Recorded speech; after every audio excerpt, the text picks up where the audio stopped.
wouldn't be Kefka without some clowning around. Okay. Hey guys, what's up? How you doing? It's me. It's me, Ethys. I'm here streaming from Australia. The world is flat, confirmed. How y'all doing? What's going on? You see that, Mew? This is why no one is here. I need oh wow! I need Holy to shit! calm down first. I'm invisible. Even my own body doesn't want to be here. My own body doesn't even want to appreciate you. Even I'm fading. Mewdy, I don't feel so good. Mewdy.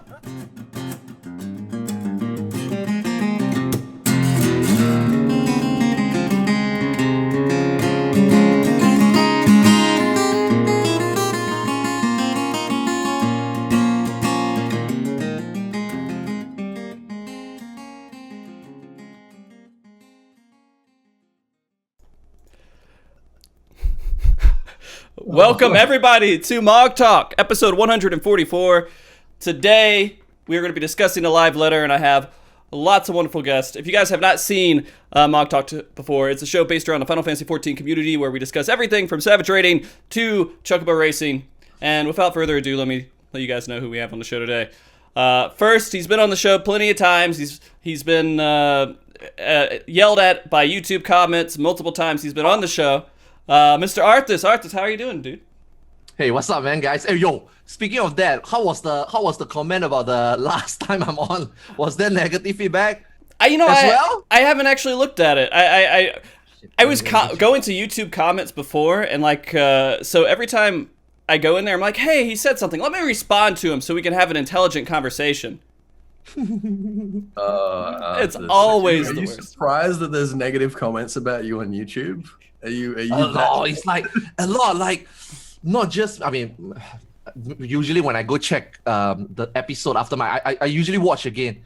But like when I go and watch the episodes that I miss, I notice like everybody always have negative things to say. It's so weird. Like, why?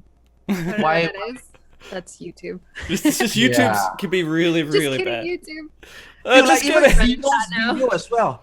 Like even Zeno's video as well get negative. I'm like, huh?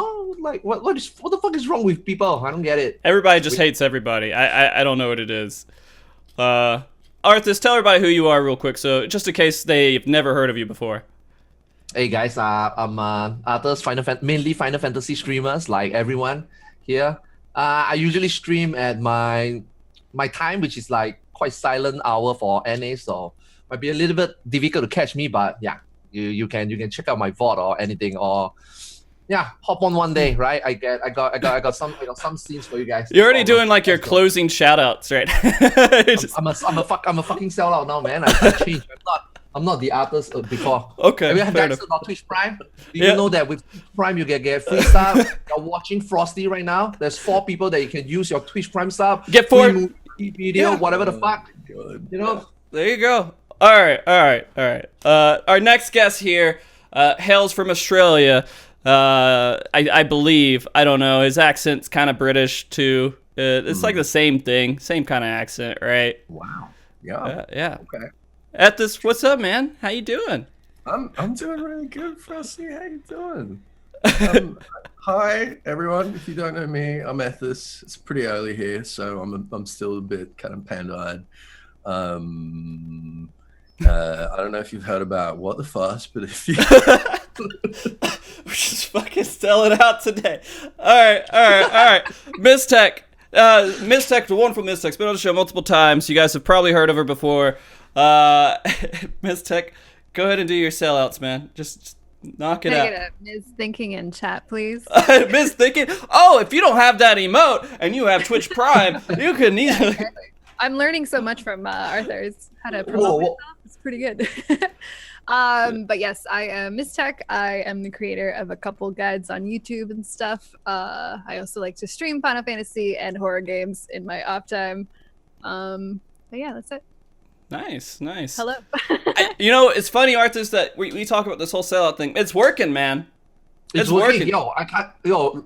I gotta say, man, sometimes I always wonder, right, like sales people, telemarketing people, like why would you do that? Like So I was like, I thought it's a meme. So I went to try it. It works. It works. I don't know. I think people needs to be reminded or something, or maybe they just get really easily to get jebaited. Feels bad, man. But Look at that. This just shaking his head. It's like fucking trash. It's just, dude. It's just that face. It's just Arthur's handsome face. He's just got, whoa, he's just got no. pussy just falling out of his pockets. Whoa. Jesus Christ.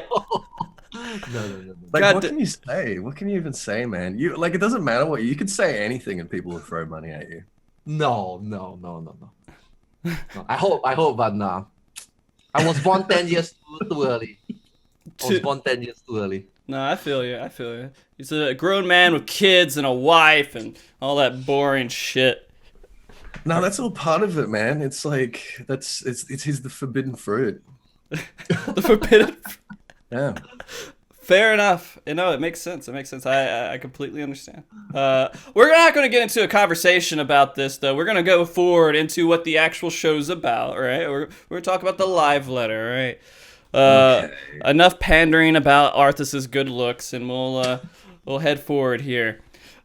So we all watched a live letter. We all saw lots of interesting things. I think we were a little bit more hyped up than we were before. We saw a trailer, and so the show I kind of segmented it into different little topics. Not exactly how the information was released, but kind of how I think it might be organized. And we have somebody who, I don't know, he talks about story and lore sometimes, so I figured we could at least humor him by discussing a few things on the show about it. I know no one really watches or plays the game for the story, right? It's just kind of there. I do now. It's pretty good, man. The story's been the last two patches. I actually for once watched all the cutscene. I was so interested. I was telling you the last show, right? Like it feels like a K-drama, J drama. You know exactly what's gonna happen, but you want to see it unfold. Oh, I can't wait. I can't wait for the story. I can't wait for Ethys insights as well. Woo! Ethys, would you relate the Final Fantasy story to a K-drama? At times, yeah. Okay. I mean, it's the writers have talked about this, how they try to make this sort of episodic formula, I guess. So it's not dissimilar. Okay. I find it interesting that Arthas thinks he knows everything that's going to happen. Yeah, I want to know what you think is going to happen. Tell me about that, because I don't know. Oh wow, you want to hear my version of the story? Let's instead of doing 30 minutes, on that though, you gotta try. Do the shorter version, Arthas. I gotta control you. Remember, all the YouTube comments say I have to control you. Okay. So the last MogTalk I was telling Frosty, right? Like Gosetsu and Yotsuyu. It's like Japanese drama, right? Lost a memory. This guy lost his will. One day she will remember the memory. One day she will feel guilty, upset, and then something bad is gonna happen. She's gonna get taken away. Gosetsu's gonna come out. He doesn't want to fight anymore, right? In the story, he said, he doesn't feel like the will to fight. Now, as the trailer we see, so far, has been predictable. He finally come. I don't know, man. It makes me feel. I want to hear Ethys talk about this later. Like that part where he came out and fight Xeno doesn't look like it's real. I don't know, but no, it's part of the. I think that's part of the trial. No, that's what it looks like. It looks like when we were looking at that. That's part of the notes I have here. Actually, that whole cutscene looks like it's happening in game, like it's actually happening, not just like a video they put together that they used cinematics and everything with. This was like part of the game. If you were playing around it, this was happening. Yeah. So Arthas has, I think, identified this turmoil that Yotsuyu is going to be going through. She's going to sort of start to recover her memory, and she's going to have this conflict between her old character and this sort of new Suyu character that she's been becoming. And the trial, I think we're all pretty confident that Yotsuyu is going to become host for a primal, probably Tsukiyomi, but who knows? And I think that that's going to be a phase of it, is that the fight between Xenos and Gosetsu is going to I guess reflect an aspect of her turmoil, and we're going to have to help Gosetsu kind of beat Xenos as one of these phases. Okay. Interesting. Okay. Miz, do you have a take on all this? I like that you mentioned that there's going to be a turmoil in her. Is it okay? So I've kind of been negative this whole time, like especially last patch. I was like super negative right from the get go. I'm like, that guy's gonna betray us. He's like totally lying. Totally. And so I feel like Yotsuyu is probably going to remember, because in the very last scene or whatever, when she's looking at that mirror, I feel like she's gonna remember and not care about her good side or her new side or whatever. I think she's gonna go right back to being, I'm gonna step on your face. How could she? I don't know. I just feel like it's got to be like an extreme. I don't know. That's what I'm hoping for. Well, I think we're gonna lose her. I think we're gonna lose her, but I think that she like the good Suyu is gonna go down fighting. I think. Yeah. Well, my. I mean, I don't know what's gonna happen in between. But if we go to the end game, what I thought it would be like, finally everything is over. Yotsuyu and Gosetsu will be on this wooden boat, riding slowly into the sunset, Titanic music play, and then Yotsuyu will be like, "I'll be there for you, Gosetsu," and then Gosetsu will be like, "Hold my hand, Jack. Hold my hand, Yotsu. Let's go." That's it. I hope. It's and like then that. she stabs him and throws him into the water. Dude, he deserves it. I like Gosetsu so much. I think he deserves it. He deserves a happy ending. I think he deserves it. I agree. So that's the problem. It's like watching that trailer, if something does happen to him again and like actually happens to him, I'm gonna like, because I bawled my eyes out like a little baby during the main story. Yeah. Up. And so if anything happens to Brosetsu, I'm gonna be really sad. I don't know. Like I'm trying to like prepare myself, but I feel like it's gonna hit me hard, whatever it is. So. Oh my god! Please don't be that dark, please. Does it make you feel better knowing that that's what he wants? Like Gosetsu is looking for a sort of noble sacrifice. That's right, and he wants rest or whatever. And that I can't. I don't want it. It's too sad. Yeah. I don't know. I really like this character. I mean, we gave them so much shit about bringing back the Ulda Queen, right? We were like, hey, guys, what the fuck? That one can die. And That's now fine. no one dies. And so can die. That one is expendable. There's a lot. It's fine. That is fine. Gosetsu is like one in 100. You know. Yeah. So and some people were kind of upset that he came back and that they kind of said, "Oh yeah, they're not really dead." So, do you think Square Enix is eventually just gonna be like, "All right, let's start killing people and then just start the chopping block," and like it's all Game of Thrones? Left, right, and center. Yeah, well, all right. So at this, list off all the people that have died that we care about. Okay. How about the people that died that you care about? That the player base care about. All right. All right. You could say you Ethys, you. Okay. So big one, Oshifon, I guess. That was last expansion. Okay. Yeah. So this expansion, I would say Galleon. I would say. What's the old man's name? Oh, you care about that guy? Yeah, you sure seem to care about that one. The resistance leader, the old man. Oh, I can't remember. The man I called Solu during the maybe. Yeah, no, that's Conrad. Thank you. Conrad. Okay. Yeah. Okay. There were a few. Okay. Yeah, I don't know. I don't feel like enough drama has happened. Like at the end of A Realm Reborn, we're in this critical state, like everybody's dying, and then no one died. So they have to I think they're just gonna have to Game of Thrones it, man. They're gonna start killing people. Why are you so bloodthirsty? Like, oh, no one's died. Everyone has to die now. I don't know. It's been 3 minutes and no one's died. I can't feel invested in a story that no one's dying in. If I don't feel like there's a risk they're gonna die, it's harder. All right, so my whole perspective. There's always a risk. Yeah, Papalimo is dead. Okay. Fuck, is he really? Yeah, he's dead as dicks. All right. Okay. Because we thought some people were dead and they weren't. That's all I'm saying. Nah, he's super dead. He's like double dead. Okay. I'm okay if Gosetsu stays alive. I'm okay if all of them stay alive, just as long as it's interesting. I don't want to have So I'm from a perspective, I followed a story, but I forget about it about a month after the patch is released. I don't, it's not something I actively think about. So every time we get into a new story, I have to go back and I have to jog my memory. What actually happened? And I know, and I feel bad. Every time I talk about story, I'm like, please, Koji, don't watch my show.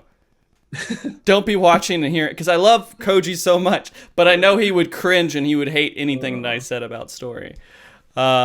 and I feel like I didn't even remember her name. Yuzel? No. Describe her. We were just talking about her, the girl that steps on people. Yeah, Yatsuyu. I forget her name so quickly. I don't know why, but I just forget about it. And I remember who she is. I remember her story. I remember everything else. I just forget her. I forget her name. Maybe she just has a forgettable name. Yeah? No. No? Like, not really. She's not called, like, Steve. Steve. Steve. I think it'd be easier to remember if her name was Steve. Steve. Steve, the guy who steps. Definitely Steve. I don't know. The story does look like it's going to be interesting. I mean, this is supposed to wrap up, right? This is supposed to be like, okay, we're done with this story now. We're going to start moving forward.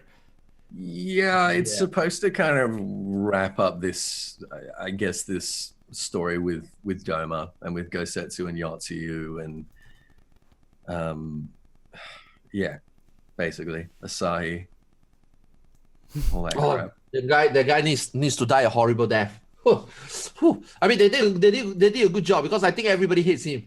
Well, they kind of Joffrey'd him, didn't they? They just made him like really hateable. Like there's nothing, no quality that you're like, oh, I would like this guy. Good job on that. So we need someone like that we really hate. Everybody hates. Not like some people like, hey, it's okay. That one is fine. We want something that is like, yeah, fuck that guy. We need Yotsuyu was sold to a brothel so that he could go to school. Yeah. Yeah. All right. I remember that part. That part was like dark. It was dark, and it was easy for me to remember. I don't know. Maybe I need more dark stuff. Or what I'm hearing is that you like death and really, really dark subjects. I like things that feel okay. So, I don't know. Have you guys watched The Wire? Yes. Mm-hmm. That show feels real. It feels like you go through it and things make sense. I know this is Final Fantasy. It's not real, but the story can still feel real, right? Yeah. And so I don't think it does. No, not all the time. I feel like some things happen. I'm like, it's happening just so this story this part of the story would happen. Sometimes Frosty's like, I'm sorry, did that character just use magic? That's not what I'm talking about. At this, you know what I'm talking about. Did he just teleport? I'm just you lost me. My immersion broken. I'm out. I'm checked out. This is nothing but wow. So I mean, like when things happen, they make sense when they're happening. Like it fits the character. It fits all logic. Like we don't have to build new parts of this character and say, oh, we've released this whole new secret background of this character, so you understand why this scene is happening. That feels janky. I feel like that. I don't know. Maybe they did that to Yotsuyu. Yeah, I feel definitely they're trying to make the scene happen and not make the scene and the characters work together very well. Well, we've known about her background and all that since she was first introduced. Yeah. Yeah, we've known all that for a long time. It's just the consequences of that are coming out now. I kind of like it. It's almost like they're trying to give these characters more dimension. Where it's almost like it's a human being. Yeah, so it's kind of like, here's another Infinity War spoilers, but like Thanos, like his motivations. It's like even Fordola, whatever. You like this works totally. I can't hear anything you're saying. They're introduced as these like super evil characters with like seemingly no motivation other than the fact that they're just pure evil. But then you start to learn things about their, their history or their backgrounds or whatever happened in their upbringing that has caused them to be like this, right? Mm-hmm. And so I feel like they give them motivations that seem real. And I think that's what I like about the story, at least in Stormblood, because I didn't give a shit about previous. But I don't know, like I feel like it pulls you into their stories a lot more than if it was just like a one-dimensional evil character, So I like it a lot. Okay. So did you like Xenos? Yeah, I mean, I like Xenos for different reasons. Ms. Lude. Jeez. All right, I got you. I like him before he took off the mask. Really? He looks pretty cool with this mask. I like him as a villain. Like I don't really care for the only character that like I was really passionate about. I mean, I like the characters, but the only one that I was really passionate about, they killed off, and I was actually kind of upset they killed. the guy with the hammer, Grinwald. Oh, Greenwood. He is the best character in the entire game. He's Wow. okay. That's very sort of revealing, Frosty. So Best. this is a character that's based on Pete, like Disney Mickey Mouse villain Pete. Literally the most two-dimensional character that has ever been in the game. And Frosty's like, that's my guy. I want more of that. He was perfectly ridiculous. Like, perfectly ridiculous. And all his name days came at once, and there was nothing else to do with his character. Like, where do you go from there? All He right. was done. He was finished. Like No, the meme characters. Right? he was amazing within that last bit where he was just like going in. He was forced to become this monster, and then he's like so passionate about. Well, it was. volunteered for that? I don't know if he completely volunteered. I think he was kind of tricked into that by the girl who steps. Right. No, Oh. Yeah. No, I think I remember that not being exactly what he wanted to do. I would have to go back and revisit it because it's been like over a year now, or it feels like over a year. But when he was going through that whole process and he was dying and he had this passion, that was his drive. He really wanted to just kill you. And I don't know. Again, you're so fucking bloodthirsty. It was so crazy. Like, I don't care about the other motivations, just like death and killing. Well, and anger. I don't know. That was interesting. And you didn't have to add all these other little parts to it. You just like, I know this guy. Is that why you like these so much? Maybe. It kind of makes sense. I love killing people. Can we clip that? Cool. I feel like we might need that later. Sometime in court, like all these people are dead now. Well, I have proof that he had intentions of possibly wanting to kill somebody. On his podcast, he said he likes killing people. Hold up. Yeah. Okay. Is there anything else about the story that we really wanted to go into? Are we happy Xenos is coming back? I'm happy.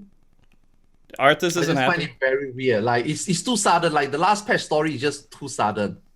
Like, huh? Okay. Well, Like, it's not that sudden. His grave has been empty.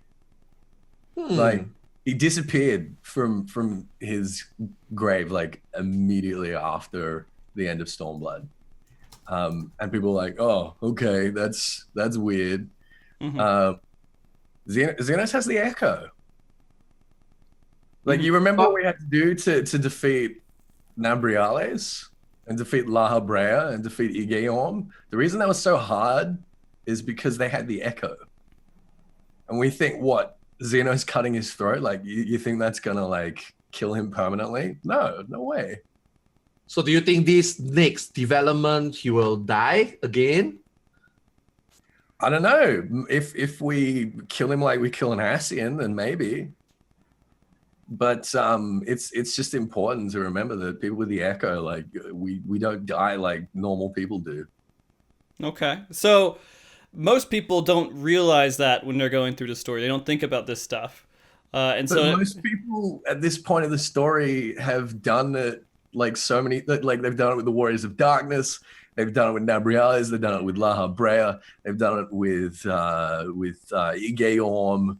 Like, they should know because they faced all these characters with the Echo, and they've like very clearly faced the fact that they don't die easily.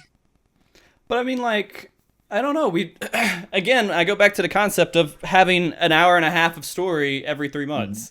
You don't remember these things. You don't think about it afterwards. We think about, let's go kill Ultimate. Let's sit here and we spend more time killing raid bosses than we do absorbing the story.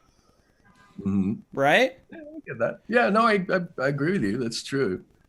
So I don't know how to fix that either. I don't know if there is a way to fix that, but we just forget about these things, and so stuff just doesn't make sense unless we go back and we investigate it some, and that's what we got you here for, right, Ethys? Yep. Yeah, sure. Exactly.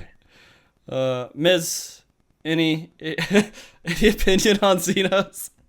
So I'm kind of more of a have no expectations so you don't get disappointed kind of negative person. So I'm like kind of excited for it, but I don't know. I think if the story makes sense, I will like it. If it doesn't, and if it's just like a cop-out type of, oh, we need a big baddie again, let's just bring It will make sense to Ethys. That's true. I'm sure in some way it'll make sense. But I feel like if it's like threaded together nicely, I think I will really enjoy it. Because I liked him as a villain. I thought he was really cool. Like he's I don't know. He like kicks your ass the entire time you're leveling up, and then I don't know, you kind of just like eventually kill him. I mean, he's kind of relatable to like Joker, right? He just wants like bad things to happen. Right. Chaos. For me, it's different though. For me, I feel like I mean maybe because like Frosty say, we just raid. For me, mainly we just fight raid bosses. For me, right, it's like, okay, if you want to come back, fine.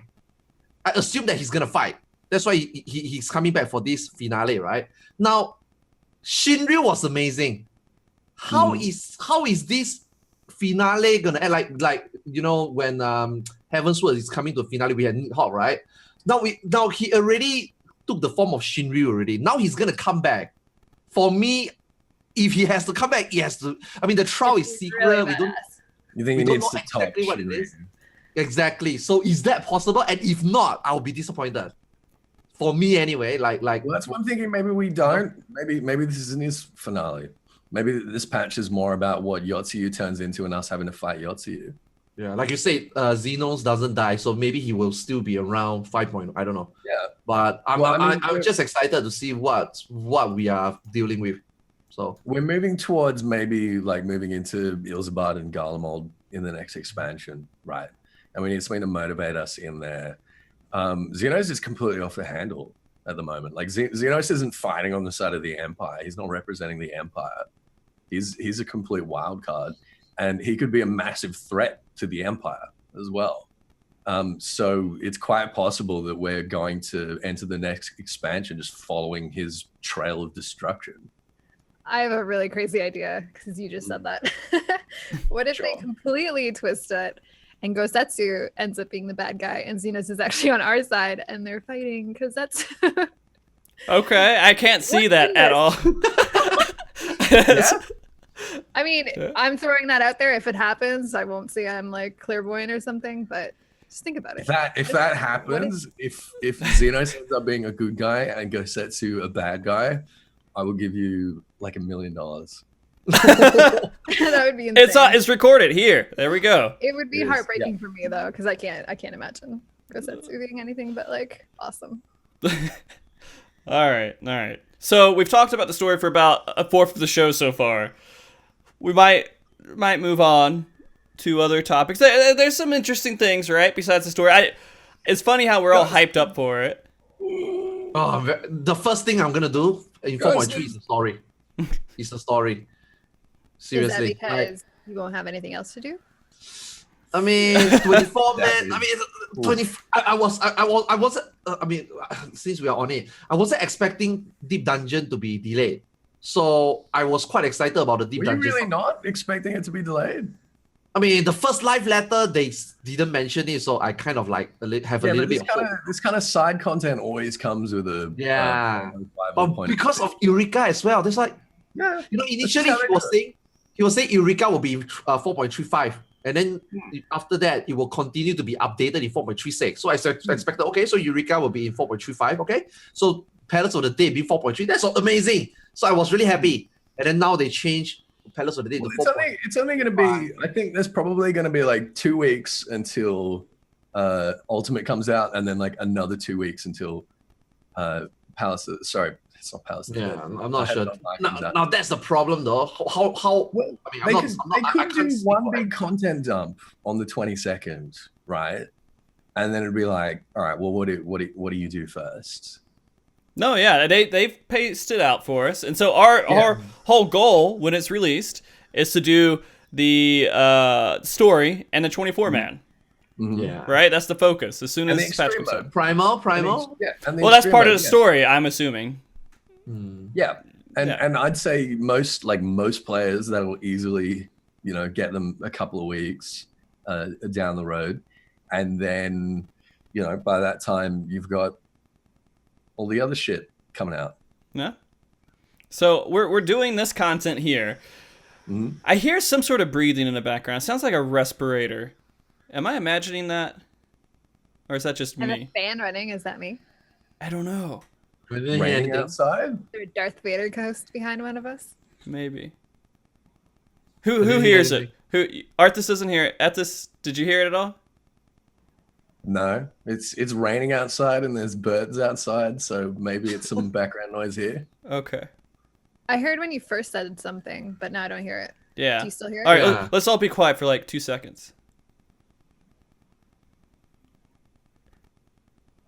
I don't know. Maybe it's someone's breathing. Maybe one of you guys are like sighing when we're having a conversation. Just...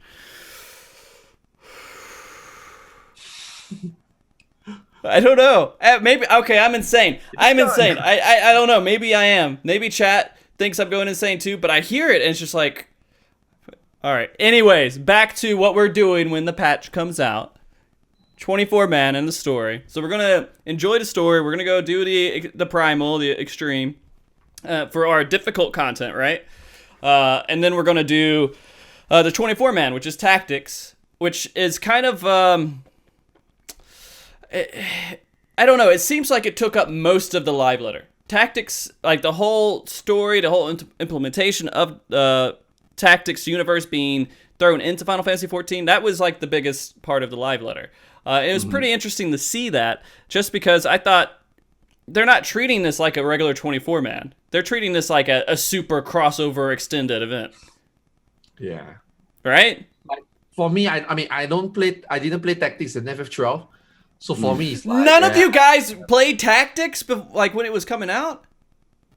It I didn't have wasn't time. as big as the other Final Fantasy games when it came out. Yeah. It's become like a cult classic, but it wasn't like, and that's what they were doing. They're like, all right, we're introducing all these like tactics things into Final Fantasy XIV, all these inspirations, and there's a lot of people watching that have never really experienced tactics. So let's talk to them about like, you know, the history of it and like where we're coming from. And like I say, I think in the next couple of days, the dev team's doing like a 12-hour live stream of Tactics. They're just going to sit down and play the original Final Fantasy Tactics on PS1 for everyone that hasn't experienced it before. And that's, you know, I think that's cool. It's great. That'll take a while. Yeah.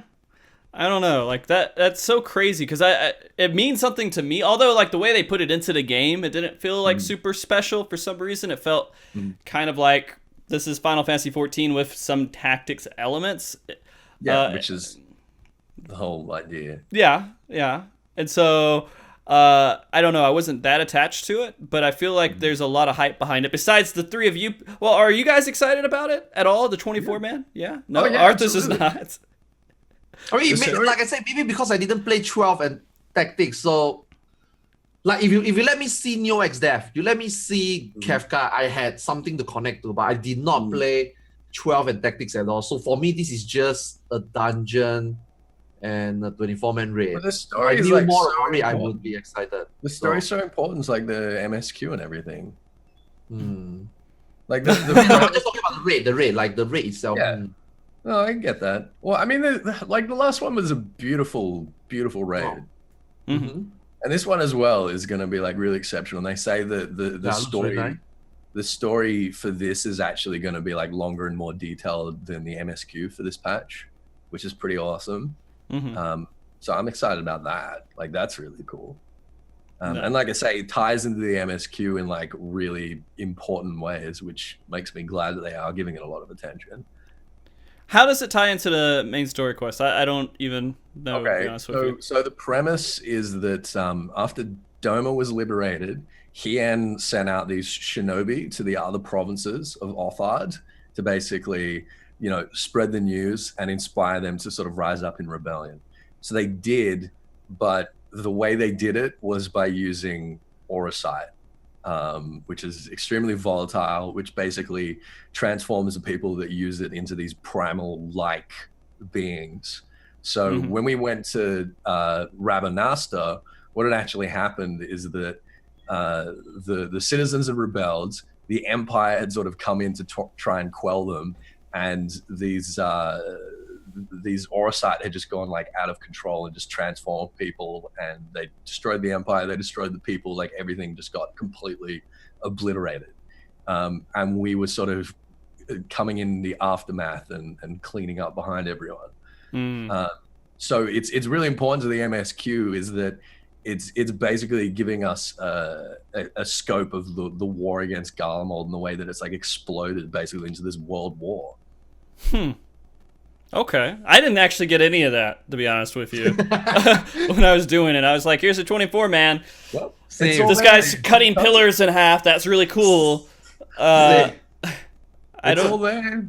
It's all in the cutscenes. Miz, how much did you get of that? Literally none of it. Oh my god. Because I'm someone that's kind of like in between all of you, where I never played tactics. Like I don't really have much of a Final Fantasy background besides this game, but I am still very excited about 24 Mans.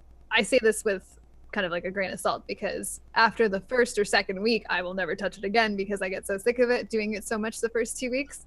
But I still like, there's always this like sense of awe that I experience right before the patch. And like the very first time you step into the 24 Mans, like yes, 6 months down the line, it's, you know, it's really boring. No one does it. Or it's like a, you know, anvil dicking just to get in there and get your pieces or whatever. But I don't know, there's just to experience it for the first couple times is amazing. And I think they always do a really good job with it, regardless of who the bosses are and what references they're making. Like, sure, there's a lot of stuff that I probably missed, like a lot of fan service, like nods to whatever lore here and there. But even as someone that literally has no connection to that, I enjoy it. Like it's great. I love the game design. I love the boss design for a lot of the 24-man raids, even if it doesn't last very long. Like, you know, kind of get sick of it after a while. But that first couple days or whatever, it's like my favorite part of patches sometimes, you know. So I'm excited, even though I have no idea what's going on, you know. Like it's fair enough. Cool. No, I agree with you. I mean, going into 24-man for the first time is an experience because you're like, oh, new boss, I don't know what's going to happen. And you don't need, you know, anything too crazy to go in there and beat it. You just need 24 people who are willing to, you know, not disband after a wipe.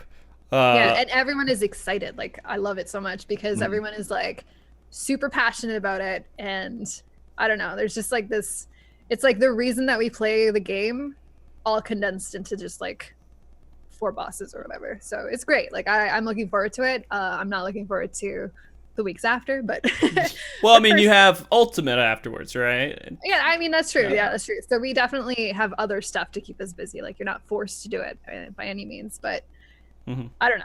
I'm excited.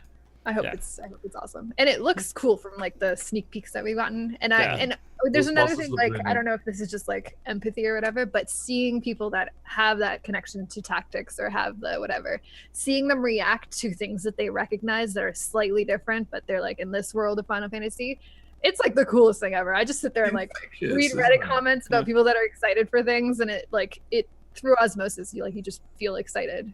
You know, great. I like it.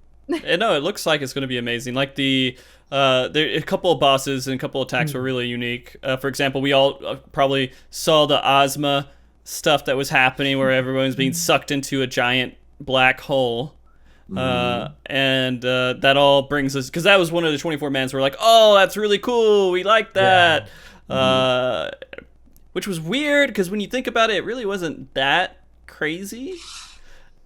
It's just the effects, man. Just the effects. Yeah. Fuck off. It was so you're talking about Ozma not being that crazy. I mean, it wasn't. It was. Getting stuck to the portal like of Ozma and then being like, "Oh my god, we're in like the ruins of Nim." How did yeah, this happen? thinking about that's awesome, right? It was insane. Yeah, it's really, it felt really good. It felt like suddenly through this diegetic storytelling, like we know what happened to one of these lost ancient civilizations that got like ripped out of the ground. But like, whoa! I love how I just triggered Ethys, by the way. That was really I'm talking about like as a fight standpoint. Ethys, like as a fight, like what there wasn't a lot of stuff that was appealing to it. Fight mechanics as a vehicle for storytelling is like so good. Like that's so exciting. Yeah. They do that really well though. Incorporating visuals and music into a fight to tell a story. Yeah. That is like, I don't know, they excel at that so much. So yeah. Thank you. Oh, I'm glad it's not just me. Sorry, man. I'm sorry, dude. No, you're not. I apologize. Eyes, Frosty. Let it all in.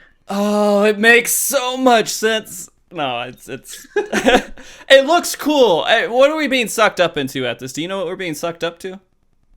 In this one, with Construct 8? No, no idea. Okay. Just some random is that a reference to Tactics or 12 boss? or anything? Yeah, I I don't play Tactics on shelf, so I wouldn't know. Like Construct 8, I think is like an optional like side boss in Tactics. Mm-hmm. So there's not really Does much he I do can say that? about it. I don't really know. I don't remember that it, to be honest with Tactics? you. Mm. But Because I want to know, like, whether does anyone have any idea what's gonna happen? Like in Tactics, does he do that? I And don't then know. what would happen? Like he's long, like.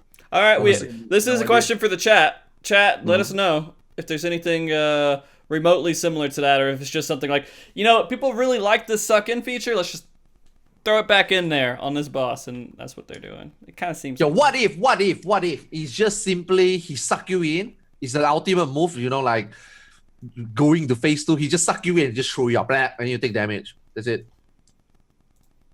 Okay. Yeah, you do damage, and then he just throws you back out, and we're like, wow, now suddenly it sounds bad. What if you die? Just suck you and throw you. Oh my god. it won't live up to our expectations. That'd be sad. Okay. The other boss that was really noticeable was the crazy water wave boss that I saw. Like, it was just like he was using water as if it was a flamethrower, it looked like almost. Did you guys see that effect, or am I crazy? Or? I saw that. I was Just more pouring interested water in out, seeing Blast, to be honest. What? What's that the Blast. thing with the The fire one. Yeah. Because like Blast has been referenced in the game before as a primal. I The don't. Summoner questline, the Realm Reborn Summoner questline, the evil summoner that you're fighting has got a Blast Eggy. I can't remember him at all. It's not even popping into my head. Well, Hold on. How do you spell it? BELIAS? Yeah. BELIES? AS. AS. AS. AS. Yeah. Blast. Oh yeah, that's right. Famfret is who I'm thinking of. Isn't he shown Yeah. in the trailer as well? Was Yeah. Famfrit shown? I don't know. See, Because like I said, one I of don't the know what I'm questions was talking about Famfrit, and are we going to get Fam? Oh, yeah, no, Famfrit's the water one. Yes. Yeah. That was Yeah. Famfrit. Yeah. All right, hold on. I don't remember even seeing this guy. Yeah, well, he was It's there. like 2 seconds though. Like I think he's Yeah, it was short, but he was there, and again, he's someone that like we've had as a name in the game for like 4 years, and we've been speculating about and trying to work out where he fits in, Okay. and we might get some answers now. Well, we should, and at this, when we get those answers, I'll be asking you to kind of Good. explain it to me. Excellent. I am excited for the 24 men. I'm really excited just because it looks cool. I think it's going to be great. Just like Mizzteq said, I can completely relate to what she said. It's going to be really great for the first week or first couple times that I do it, a few times, and then eventually I'll probably just not do it anymore. But that's just where I let my interest lie. If I'm bored of something, I'm not going to do it. I don't really care, and I've been happy doing that. So. But you're gonna keep doing PvP. That's fun. I'm You telling get bored you. of that. Yeah, I You don't. get bored of killing people. I have fun doing it. It's great fun. That's your prerogative. That's fine. I love because the role that I play right now, and I play Paladin in pretty much everything that I do with it. But like the role of Paladin has come into this point where it pisses everybody off. They hate it because basically what you do is you prevent other people from doing damage, and you stop them from killing someone. So the entire time as a Paladin, your role is to say, hey, I know you're a DPS and your whole goal is just sit there and just burst someone and kill them really quick, but I'm just going to stop everything you're doing. And it feels fun. So, yep, after this, you can go fuck yourself is all I got to say, man. Anyways, let's move on. We're going to go to something else here. The other thing, well, this is kind of interesting. So the release schedule starts with, all right, here's kind of casual-ish, not super casual, but decently casual content coming out first. At most, the difficult thing will be the extreme. But if it was anything like the last extreme, it's not really difficult. And then when you get to the next patch, it's going to be the hardest content that are going to release, which is Ultima Weapon. And so when we get to Ultima Weapon, it looks exactly how I thought it was going to be. Right? Exactly, yeah. Well, we don't know that. It's like all we really see is a shot of each of the primals, and then Yoshida's like, oh yes, and here's where we start, and it's Garuda's arena, but it's freaking massive, and there's no stones. Like that's all we just know where it starts. Like you don't know what happens from there. All right, so I'm looking at a puzzle. Some of the pieces are together. Okay. Gone Bahamut and all the unexpected and Phoenix and all the unexpected. Phoenix was only semi-unexpected, to be honest with you. It fit. It made sense. You're expecting Phoenix. You're like, oh, here's Phoenix. Okay, all right. Well, to be completely Golden Bahamut, you were just like, yeah, of course, Golden Bahamut. Yeah. To be completely honest, that was our base point, right? That was the first time we had an ultimate, so we didn't know exactly what to expect. There are gonna be like those unexpected moments, phase transition stuff. Yeah, Yes. They're cutting out like a portion of the time that we take to kill it. So I mean, they have less room. They have less fight. That doesn't mean it's gonna be like less visually impactful. And so somewhere in the whole crazy amount of phases we had for Ultimate, we're gonna have one less phase. All right, we're gonna have one less area of the fight, and so. There's less room to be wowed with. It's all I'm saying. No, you just need a higher density of WoW, don't you? I mean, Ultimate Bahamut is still 5 phases only, right? The trail take too much time. The Phoenix was one whole minute. Too much. It's still 5 phases. I mean, there's possible that this time there's also 5 phases, but just happened immediately. Like Ethys says, okay, maybe this time you don't need to wait for that 1 minute, the rest, Phoenix do his stuff. Maybe this time it's just like, Garuda, Ifrit Titan just died, and then suddenly Ultimate just, and then you have nice stuff, really nice effect. That could work as well. Yeah, that could work as well. It doesn't need to be like slow. You need a higher density of WoWs. You need a higher WoW PM. Okay. Like the trail and from the trail to Phoenix is like, okay. If this time it's just like everything just happened, bam, bam, bam. He takes it, he eats it, he do whatever fuck to Garuda, I wouldn't know, right? And then it just happened. That can also be pretty intense, right? So here's what I'm picturing right now. You kill Titan and he like falls off the edge, and then there's like a couple of seconds of silence, and then Arthas' head just like is at the edge of the arena, and he's just going. Blah, blah, blah, blah. He'll say something like "This ninja," and then you're like, and then Ultimate Weapon just drops down, and Arthas just like disappears into stardust. Twitch Prime. Oh my god, no. Now that you say it, it would be pretty cool if like we had something like we beat Titan and there was just some mechanic like after we beat him, he gets knocked back and he falls off the edge. It'd feel pretty satisfying, to be honest with you. I don't know. Just thinking cosmetically, I'd like to knock Titan off the edge. But... Yeah, those will be the unknown. We know what the fight could be, but yeah, waiting. I mean, he did say it in the live letter as well. He said that obviously. I mean, most of us would know now. He shows that fight Garuda. Obviously, this is a Garuda arena, right? What's gonna happen? He said that something is gonna come and mountain buster you, obviously referencing to Titan, and then saying that Ifrit will come down and blast the arena. So, what would this arena become? That is for us to proc and experience that the change, the transition. So, yeah, those things could still be there and be excited about. I mean, of course, we know that it's gonna be Ultima is gonna be something to do with the 3 basic primals, but doesn't mean that in between we won't get some really nice stuff, Like, I don't know. Like, obviously there has to be something. It can't be just the four of those. There has to be like one more. Lazy way to guess it would be Golden Ultima. I don't know. Golden Ultima. then they would be following the format. Really yeah. Okay. And then something like, how people are sort of expecting like this progression the way Ultimate Coil was, where you start with Twintania, then you do Nail, then you do Bahamut, whatever. So instead of that, what if Ultima, because I feel like the essence of Ultima Weapon is to take the power or whatever of these primals and like use it against you.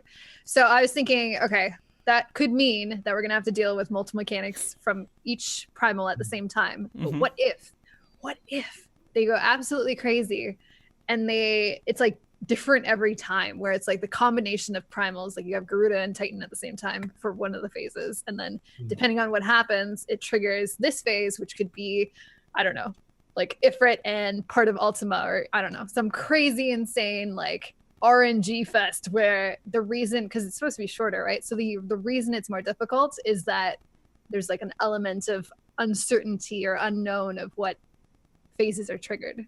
Yeah, super RNG. I mean, they did say it was going to be, just as difficult. Just because they made it shorter doesn't mean it's going to be easier, which, in everyone else's head is like, of course it's going to be easier because it's shorter, because there's, less time for exhaustion. But Yes. Are they talking about, hey, the difficulty is going to be the same when you're fighting it, or are they saying that they are going to make it to where there's still challenges in there where it's going to take just as much progression? Like the fight overall, they're going to make up for the lack of exhaustion with something else. Right, because I feel like the biggest challenge in Ultimate Coil comes from the fact that it's such a long fight, and there's so many opportunities to wipe, like, the entire time. But so imagine Ultimate Coil, but shorter. Like, like I feel like it could be the same challenge of mechanics, but it's shorter, so you have less opportunity to fail. So for them to make the fight shorter, but still have it be as challenging, I'm expecting some, I don't know, something crazy. Hopefully, I don't know. I'm really excited. They could just make it to where you don't have any downtime at all. You're constantly doing mechanics 100%. Yes. And so it's the exact same fight, just less downtime. Yeah. Nail, I think it will be 5 phases of Nail type. Nail is very intense.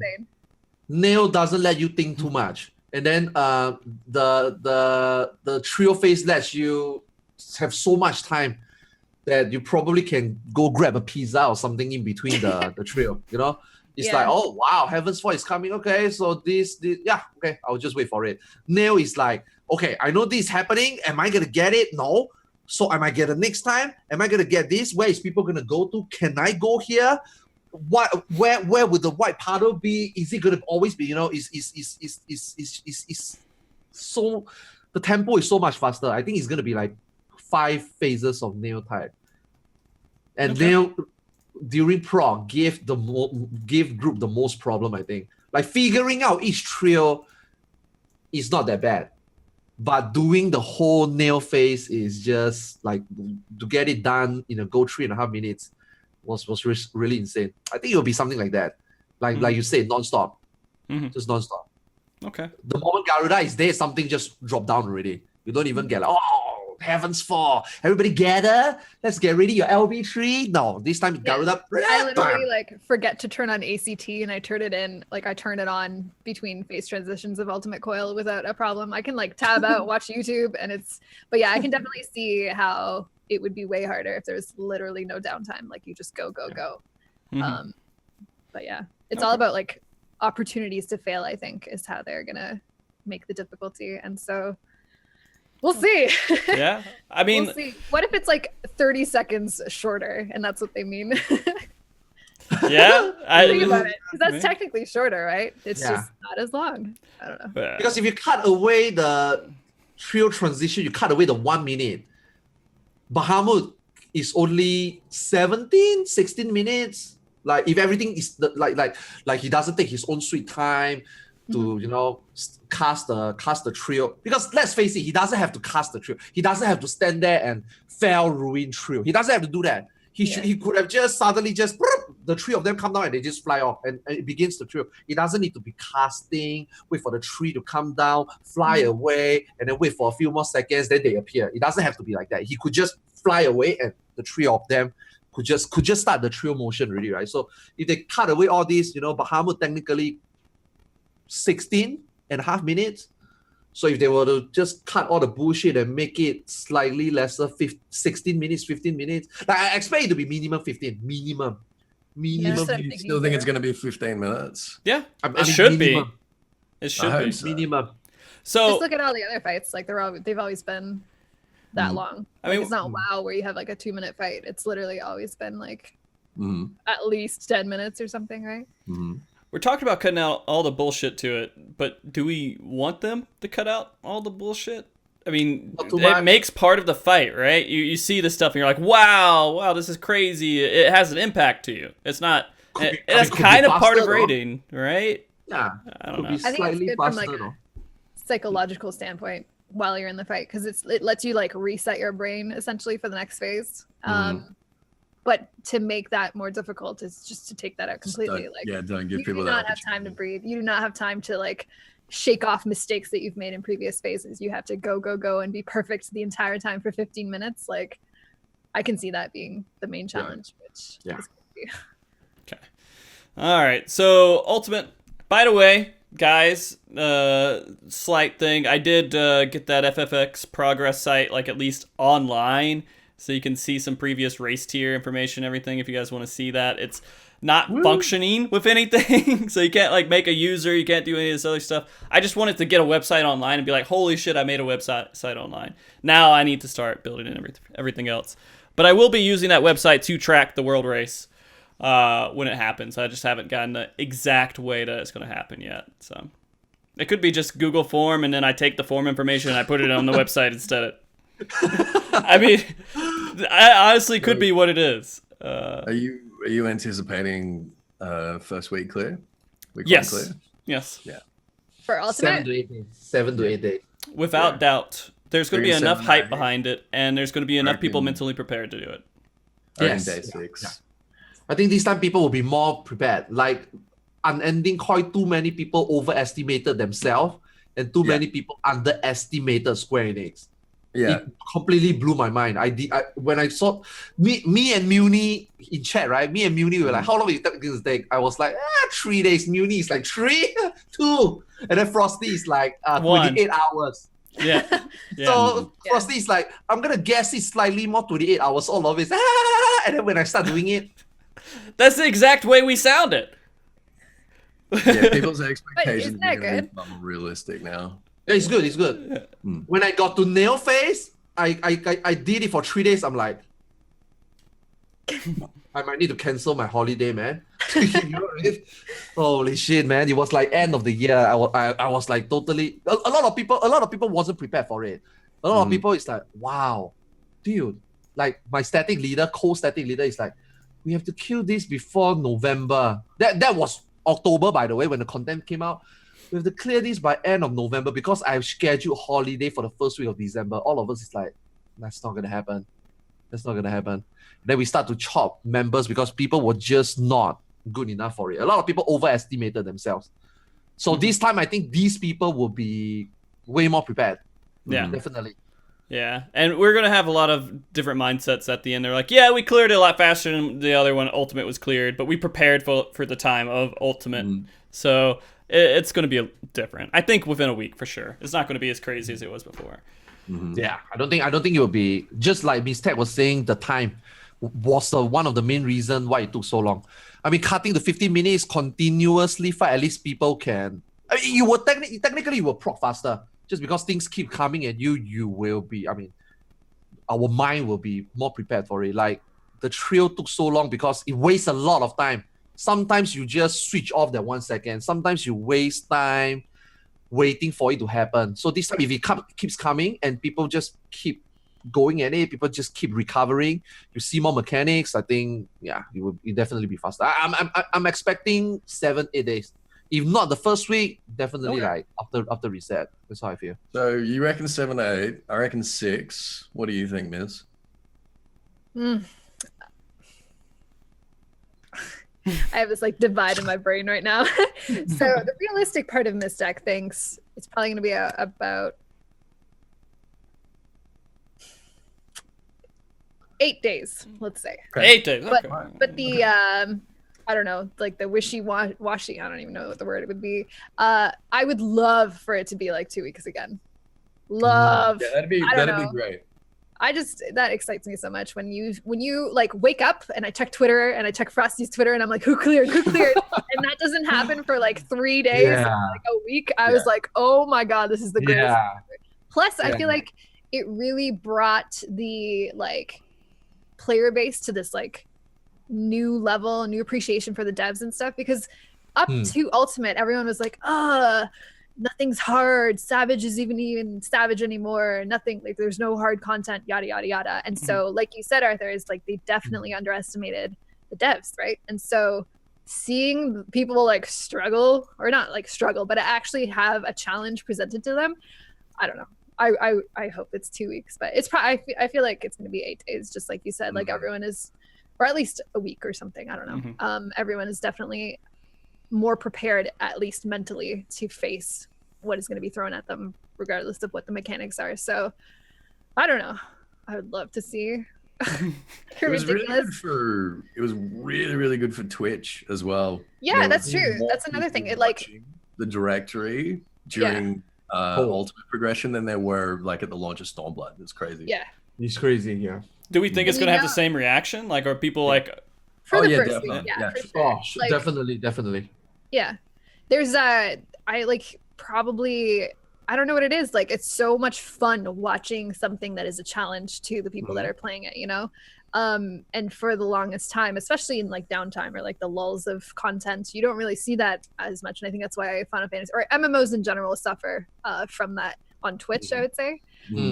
But when you have something brand new, and it also brings new people in, because they'll see like 2,000 people watching like Xeno play whatever Ultimate and be like, what the hell is this game? Like, why are there so many people all of a sudden watching this? And it makes people that aren't generally interested in it, you know, learn about it and stuff. So I feel like it's so good. Like it's great really advertising. It's great for everything. Community. Yeah. Yeah.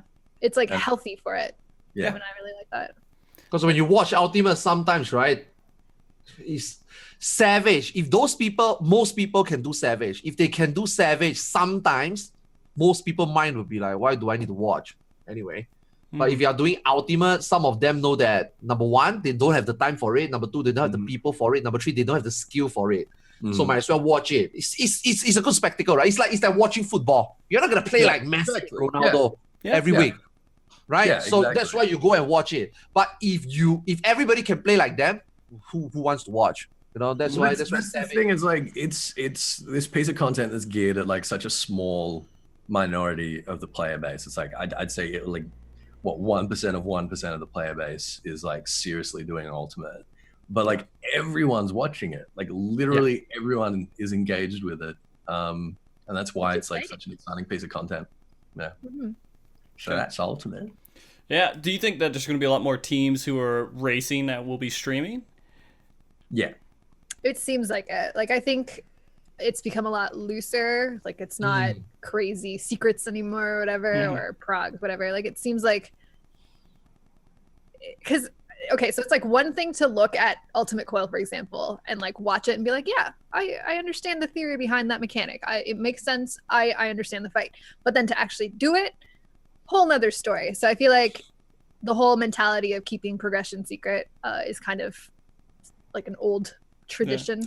But the last Ultimate, even though when we saw it on Twitch, right, those group that seems to be like the front runner, but in reality, those group are actually quite far behind from the actual world race. But at least now people is like, I mean, I assume that those people who stream it, they probably thinks like, I mean, we are going for world prog, but we are not going to get world first. But like Mizzteq said, why be secret about it? Fuck it, stream it. So maybe that will make more teams come out and stream it, even though we are not exactly going to see probably, I don't know, Elysium, Serious Group, or Angered, if that's what they are still called. I don't know. Like, I don't think we will see that. But I'm pretty sure we will see Angered. It's Entropy. Arthars, come on. Entropy, yeah. Get with the times. God. I think it's more so also the limitations that streaming content does on your ability to either focus or even to like record your gameplay and like look back to see why you died or look back to see what mechanic is actually happening, because when you're in the fight it's kind of hard to pay attention when you're seeing new things. So I feel like a lot of groups will use this sort of like recording for themselves and then go back and look to make sure they know exactly what happened, and that is kind of a little difficult to do while you're also trying to stream and stuff. Like obviously I speak from the perspective of someone that's more active with streaming. Like, you can definitely probably throw up stream and just ignore it, don't interact with chat and stuff. But even like on your internet, sometimes if you have poor internet and you're trying to stream but also progress world first, it's not going to work. Like, you're going to have to prioritize progressing over actually streaming it. So I feel like that might keep people from streaming it, but I feel like the whole mentality of like you know. There's still going to be a bunch of people streaming. Yeah. Yeah, like there's definitely going to be lots of streams. And they're not going to be world first, but that doesn't really matter. But imagine if there was a world first stream. I reckon. I bet you could hit like 20K viewers. Well, no, that's exactly what I wanted to talk about. It's like, okay, so insane. the people who do world first right now, what do they get when they get world first? A Twitter announcement, right? Yeah, they little flares on Reddit. Yeah, flares on Reddit. They go up on FFX progress. Wow. All right. Yeah. So here's the thing. No, dude, they probably get like so much puss. Yeah. Right. So like what about levels puss? So let's talk about 5150. What did they get? The guy who was streaming it got sponsored. Yeah. I mean, he wasn't first, but they had a good stream that people watched and they wanted to keep up with. So now people who are really good at rating, I mean, it takes a lot of work to be that good, right? It's not just like, oh, I'm there, I'm good, I'm naturally wonderful, I could do whatever I want. You have to put a lot of effort into it. And if you see more effort coming out of streaming it than getting world first, then you may stream it and just say, oh, we're not going for world first this time. And that's going to be the mentality of a lot of people. They're like, no, we're not going for the world race. But they're going hard as fuck on stream. Well, maybe there should be 2 different world races then. Maybe there should be like the Twitch world race. Oh, the first stream that cleared it streaming? Yeah. That's funny. I reckon that'd be great. Have different categories. But then you have like actual world first progression groups that like get to the end and wait to enrage and they're like, all right, turning stream on, haha. Yeah. Let me swoop in, get the win. Yeah. Only if they have a full day at least. They're like, oh, we're gonna kill it in 24 hours. Then they would. If they have to go to sleep, then people can analyze all their strategies and everything and maybe try to get ahead of them. But yeah. I don't know. Can there be ways around that? Like have like minimum hours they have to be streaming for it, or I don't know. I reckon that would be a really fun category. First live clear. Yeah. First live clear. It would be interesting for sure. I mean, that's what people are going to watch. I was thinking about if I can get the website up into a decent position before like we do Ultimate and everything else, like maybe have user accounts and have people assign their characters to it just like you do on FFVlogs or whatever other websites that you assign your characters to your accounts. Doing some sort of charity thing and just having people who are streaming be on there. And then just kind of rank them by where they are in the fight or something, and our viewer base or whatever else, and they could just click on this and people can see all the live streams, and then you'd have a charity event along with it, and that would be something that'd be worthwhile. But I don't know. That might be interesting for the people who want to stream. Arthars has his little... He's got his Twitch Prime mentality happening. He's like, how can I make money off of this? It's difficult, man. Like Mizzteq was saying, if you're progging it, you lose a lot of interaction. A lot of interaction. It's not easy. It's not easy. People watching it don't care. Here's an anecdote for me, because since I've been doing Ultimate Coil, like I've literally, the entire time that I've been progging Ultimate, I literally can't stream with camera. I cannot have my lights on. Like, just light is enough to be distracting for me. And that's how crazy it is. Like, you need focus. Like, I'm pretty sure top tier raiders have this like in the bag and they have like no problems with focus. Top tier raiders have got dexamphetamines. Yeah, sure. I guess maybe, I don't know. Like for me, like physically as like the average player, like I literally have to turn off every single other distraction just to be able to focus on it. And even then I still like accidentally look at chat sometimes and forget to hollowed ground, or you know, like oh my god, hard. It's hard. Nail face, for me, nail face, every time I look at the chat, I die. Or I fuck something up. Every single time. It's like a second. You're barely even looking at it, and then you, every time. Dead, twisted, dead. But if you got like 5,000 people watching you, 6,000 people watching you, I think the trade-off's pretty good. It doesn't work like that. It doesn't work like that. I can tell you honestly, some people in the chat. Worth it almost, like, because you have to remember you're raiding with 7 other people. If you're wiping to nail twisters, that's funny. If you're wiping to nail Doom, for example, because you like looked at chat for a second and you're like trying to handle a sponsor or something, and then you like wasted 10 minutes of 7 other people's time, like on a poll that you could have, you know, maybe learned something new. Like you have to have respect for your team members, and sometimes like stream definitely gets in the way of that, and it's a hard lesson to learn, you know, like you have to learn how to balance it, which is pretty rough. Yeah. I don't know. I seriously, I agree that it will make it more likely for you to like wipe or something else, but it's still, as long as your group, I don't know. It's hard. It works really well for people who do it though. I feel like you can be interactive between pools and stuff. You can figure out ways to kind of handle that. Just to have the whole group on the same page. Yeah. Miz says if you've got some people that are like really serious, and I mean, like I remember an old raid group that I had. We were like, you know, a mid-tier, like pretty casual raid group, and I had just one person in the group used to get the shits at me for streaming raid, and I was like, excuse me, we're not a hardcore static, like, you know, let's be clear about our expectations here. But some people would just get like really shitty. So yeah, communicate. Yep. All right. Yeah, and so yeah, you have to make sure they're all good and on the page. But I think you have to kind of also describe, this is my livelihood. Mm-hmm. Yeah. Right. And so this is how I make money. So it's kind of important that I just go ahead and do this and that we're all on board with it, because it's more important to actually make, because this is the point right now. It used to be like expansion launches. Now it's Ultimate Raid. Mm-hmm. If you're streaming during Ultimate Raid and you do it right, then that's a huge jump for you. I know Arthars is already thinking about it. He's just like, all these prime ways to get prime. How am I going to get prime? And you just all these. I seen like I was saying earlier, but I didn't finish. I've seen it. I've seen enough already. Like I've seen people who stream prog get thousands of viewers for that until it's clear. That doesn't sustain, because people watching you. Well, and of course not. Yeah, exactly. People watching you and you giving back and then make them retain that is not easy. So if you can't think of it like, if I were to stream prog, that means I will be successful. It doesn't work like that. It doesn't work like that.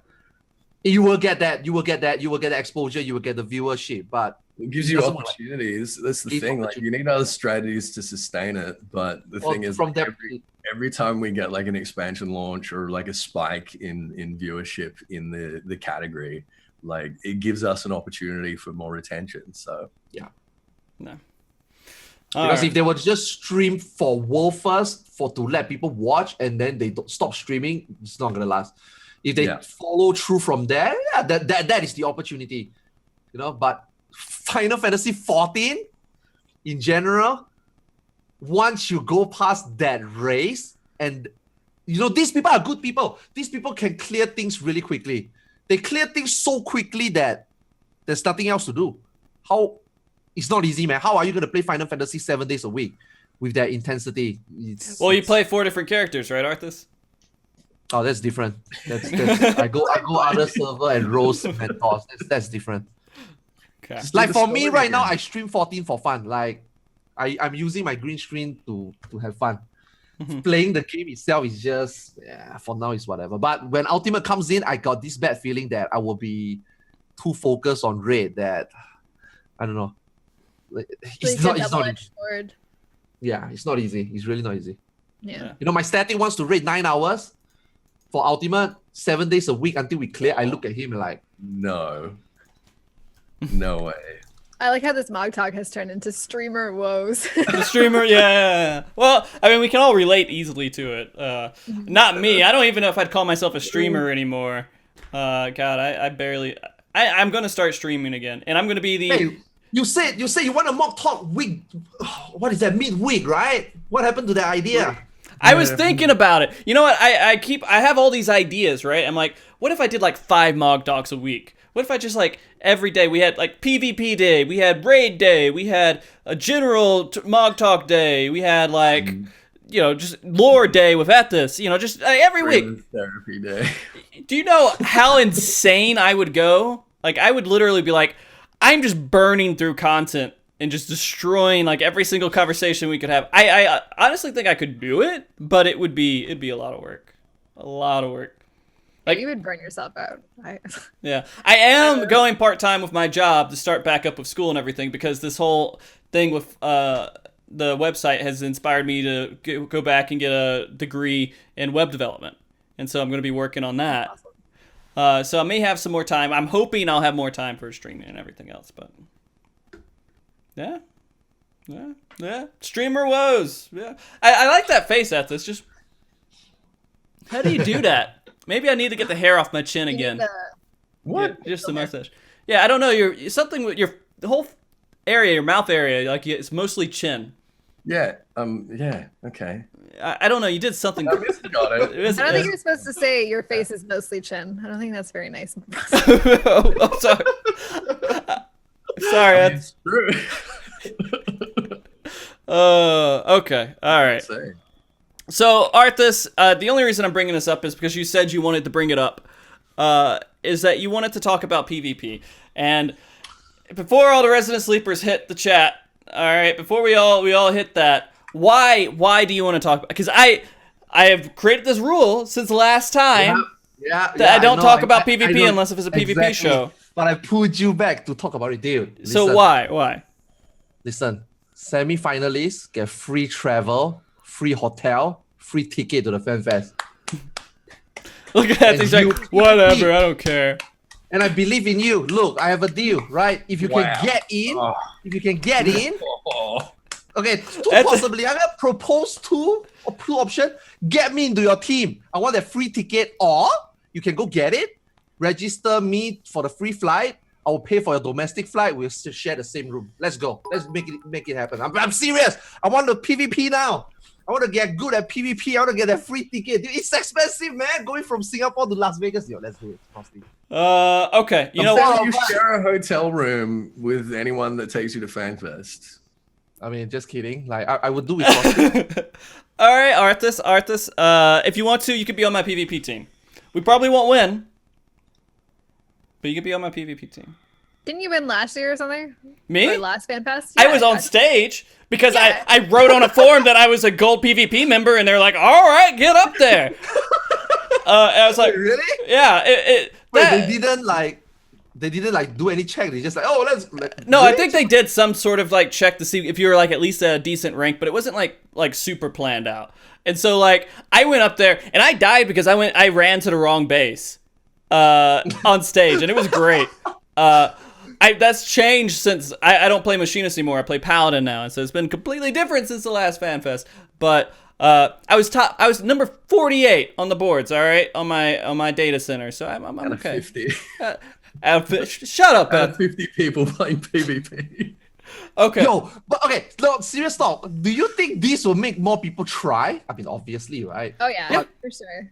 It's like literally winning $3,000. Yeah. Play exactly, right? Every single member of the team could be winning that much money because they I don't know. I reckon people that are already invested in PvP are going to try harder. I think people that are not already invested in PvP are going to be realistic, and they're like, well, it's too late already. Well, think of it this way. So right now, those top 100 players or whatever, their incentive is to get the cool mounts that no one else has, right? Mm-hmm. This is literally an in real life mount. It's an airplane, and it takes you to Las Vegas. Yeah. So I feel like, I don't know, like that's actual, true, concrete incentive. Fucking damn it. Yo, Frosty, let me ask you this. Sure. Realistically, for you right now, right? What do you think your chances is? I don't know. Is it just the two top teams in each data center or each region, or what is it? Semi-finalists onwards, right? It's 4 teams, right? I think that I could, but I would need a really good team to help carry me. I could not be so bad that I hold back the rest of my team, but I could do it if I had 3 really good members and I was okay and I kind of held up the gate a little bit. I could probably get into that area, but I'm just gonna drive to FanFest. I don't care. It's it's fine. So the ones that would matter would be the Paris one. Man, I would love to go to Paris. Just get a free ticket just to go to Paris or like Tokyo. Do you get to go to all of them? No, well, I think if you win in that region, you do. Yeah, the data center, right? Yeah. World tour PvPer. That'd be pretty sweet. Yeah, no, that would be amazing if you went to each data center and you're like, I got up into the semifinals for each one. And so I guess it would just depend. Like depending on how many people are in the semi, if it's really just going to be 4 teams total, or if it's going to be 2 teams or whatever, and they're just going to have a minor event, then it's not going to be realistic for me. But it would be fun to try still and go out there and do it. I have a lot of fun with PvP, so not at this. Wolfers don't even get such incentive, man. Wolfers Raider don't even get this. Yeah, well, that's the thing is like they're trying so hard and they're putting so much effort and so much incentive into making people play PvP. And it's like This was announced so long ago, though. This was something that they've had on like the board forever. No, I know, but it's just crazy to me the extents that they're going. They put in so much money to develop Ultimate for the hardcore rating team. So I mean, they don't give the money to the players. There's no new assets in Ultimate. I think it takes a lot of work to make those fights. It does, yeah. It takes work, but it's not like flying 50 people around the world. It's true. Well, it's like I just cannot believe how they keep doing this. They keep putting like so much effort and money and stuff into PvP, and it's like it's not gonna make people play it. It's like if they showed they supported it, I think more people would play it. Just not that good. That's all. That's why for them to go out and fly people over. See, this is why I don't talk about PvP, because it is good at this. Jesus, it is good. It's fun. Fucking crap. Side content. It's just not. It's that not. Good. It's perfectly enjoyable. I love playing it. All right, I go in there and I have fun doing it. And I think more people would if they wanted to. If they were like, hey, I want to play PvP. They go in there and they experience and they have fun. Then sure. But at this, would you enjoy doing MMO PvP in any MMO? I mean, like, is that that's just not your flavor, right? That's not what you want. I just think it's not like super competitive, like esport fly me around the world sort of scene. It's just not. It's side content. It's fun side. That's a little bit weird. That's content. weird. We need Final Fantasy Battle Royale. It's just not. Maybe. Yeah. All the Machinist, and that's all you got. Everybody has to play Machinist. I just think that the attempts to turn Final Fantasy XIV PvP into an esports simulacrum is just a fucking waste. It's just bullshit. It is. I don't think it's a waste. I think that they could get more attention if PvP did build up and they could get more people playing. How many people sub to the new subs do you think come to the game because they've been exposed to Final Fantasy XIV PvP? There are plenty of. I want a new PvP game. How about Final Fantasy XIV? Fucking nobody. Come on. Yeah. PvP is redoable content, though, right? It's something that you can get into and have a new experience. I'm not arguing with you that it's fun, right? But it keeps people subs. People would stay subs if they would stay subs if they were like, hey. I think at this point is like that's like okay, 3 people. Yeah, but is it worth to fly people around the world? Exactly. Exactly. Well, they're not flying people around the world, though. I mean, they're flying people like in the country. Like, so is every region, right? If I want it, they would fly me to Japan. Exactly. All right. Yeah. Well, that would be fine. If someone in like Argentina want it, they would get flown to the North American Fan Fest. It's flying people around the fucking world, dude. Mm-hmm. Some people are going to be cheaper than others, though. Okay. All right. We'll stop. But suddenly we are becoming Square Enix financial officer. We are like, is this? I wonder when he present the idea. Yoshida, go to the CEO. Okay, I'm gonna do this. What do you have in mind? We're gonna fly people over for what? PvP. I mean, and you guys see that coming from Mog Station, right? I'm not paying for that shit, dude. So what Arthars is saying is that the FCO is crazy. What? Okay. If you want to throw in this amount of money for a project, it has to pay off. I don't see anything coming out of this. Like, it gives people. All right, so watching. I don't want to do it. I don't want to have it, but I feel like it's like that urge. It's just like, man, I just want to tell you guys you're wrong. Because, like, go on. The point is that if they want to build into it, that if you're playing PvP right now and you're like, hey, I'm a hardcore PvPer, people stop playing because Square Enix doesn't show attention towards it, right? There's things they need to fix. There's things that they need to do. And they said, hey, tournament. And we're like, yeah, tournament, win, yeah. Then they say, hey, we're seriously doing a tournament. And then they do it. Then we're like, hey, that's inspiring. That means that you're doing something to promote this content and actually giving us some attention in some way. And that seems serious. And so it could drive more people in there because the PvP community bashes on PvP. We just sit there and talk shit about PvP the entire time because that's what they do. They're like, oh, I hate it. 9 buttons. Oh, this is stupid. Oh, PvP's dumb. Square Enix doesn't care. But they go out and play PvP anyways. They got to change that conversation. Mm. So if you're on the verge of quitting PvP until someone's like, there's a tiny opportunity, you might get flown overseas. It's like, you know what? No, But you're good. I'm still hanging on. 100%. Then guess what? You're not hanging on because the PvP is good, are you? You're hanging on because you're not having fun, are you? You're not having fun. You're hanging on hoping that someone's going to throw you a fucking bone. But if it gets more attention, right, then maybe they could actually start changing some of the things that people are complaining about. People are going to get in there and they're going to immediately come to the same conclusion that it's not that fucking good and like... God damn it. All right, done. Stamp. It's done. Right, we're done. Okay. We're done. Come at me, YouTube comments. Let's go. They're going to support you. Like, seriously, the last show I had on PvP, they're like, oh, yeah, but PvP sucks. PvP sucks. PvP sucks. And that was the whole fucking... I didn't say it sucks. I just said it's not that good.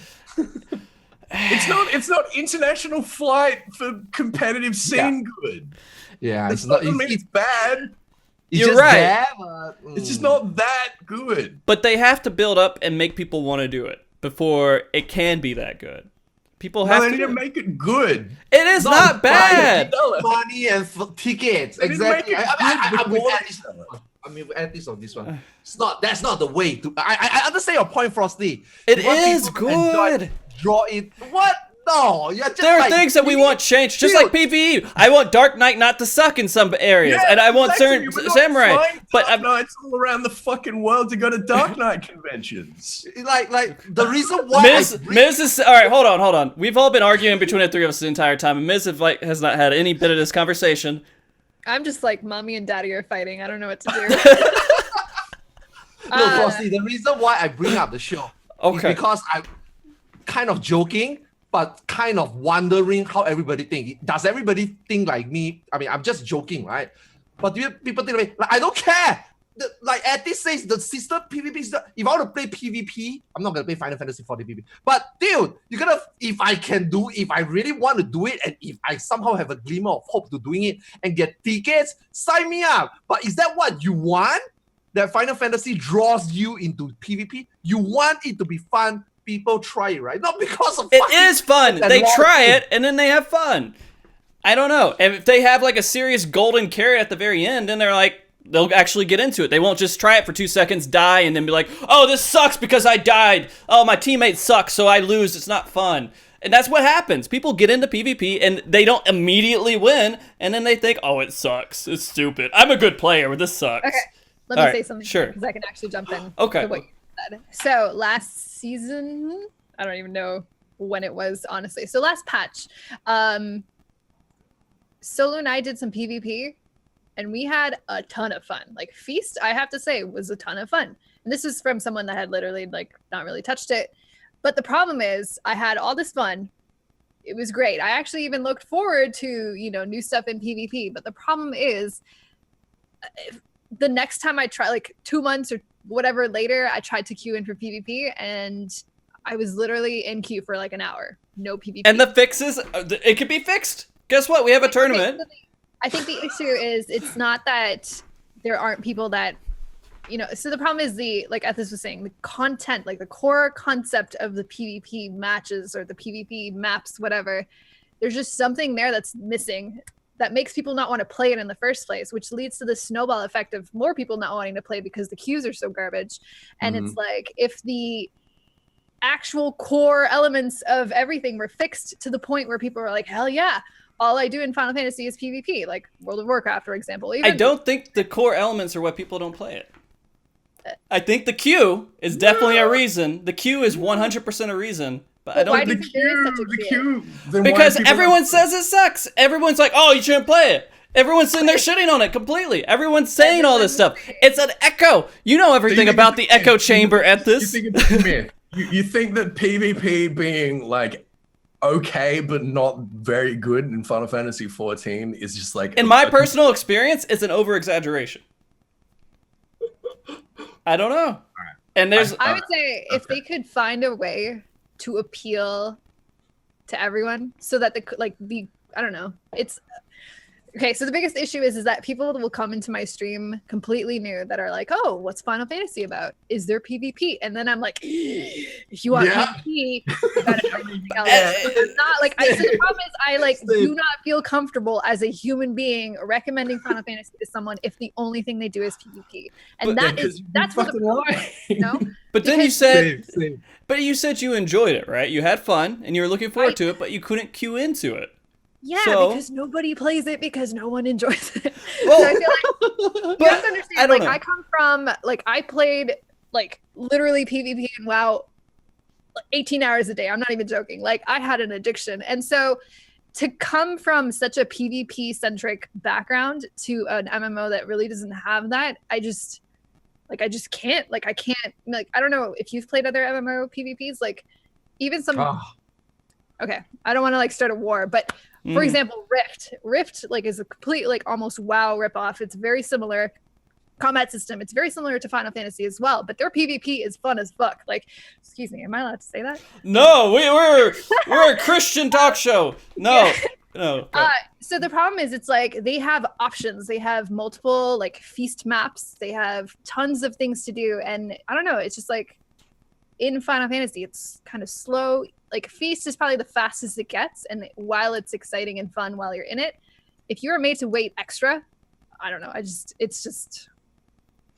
I think if they could eliminate the queue and people would actually get into it, they would enjoy it. But if you just, that happens with Final Fantasy and so many other aspects, though. When people are leveling up, like my friends who get into Final Fantasy, they can't get done leveling up because they get through that starting process of not understanding how the game even works, and then they're just like, I'm tired of learning, and they go do something else. Yeah, I don't know. I honestly don't know how to fix it because I enjoy it, but I can see why people don't enjoy it, if that makes sense. So you know how you were kind of blinded to saying it's an exaggeration? I can relate to how people react to it and saying that it's not that great. So if you play other MMOs PvP, you compare to Final Fantasy 14, it's definitely not your first choice. It's there. It has. I'm not saying it's stupidly bad. It's got its fun element. I really enjoy. Okay, 2.0 I really enjoyed Wolf's Den. It was pretty good. And then after that it became Frontline was just for fun. And then Feast came back. I did Feast. It's good. It's fun. The tempo builds up. But when I compare it, do I really want to dive into 14 just for the PvP? No, just not. It's there. It's good. Is it worth your trouble? Like Mizzteq says, when somebody comes into my channel sometimes, hey, is there PvP in this game? I'm like, no.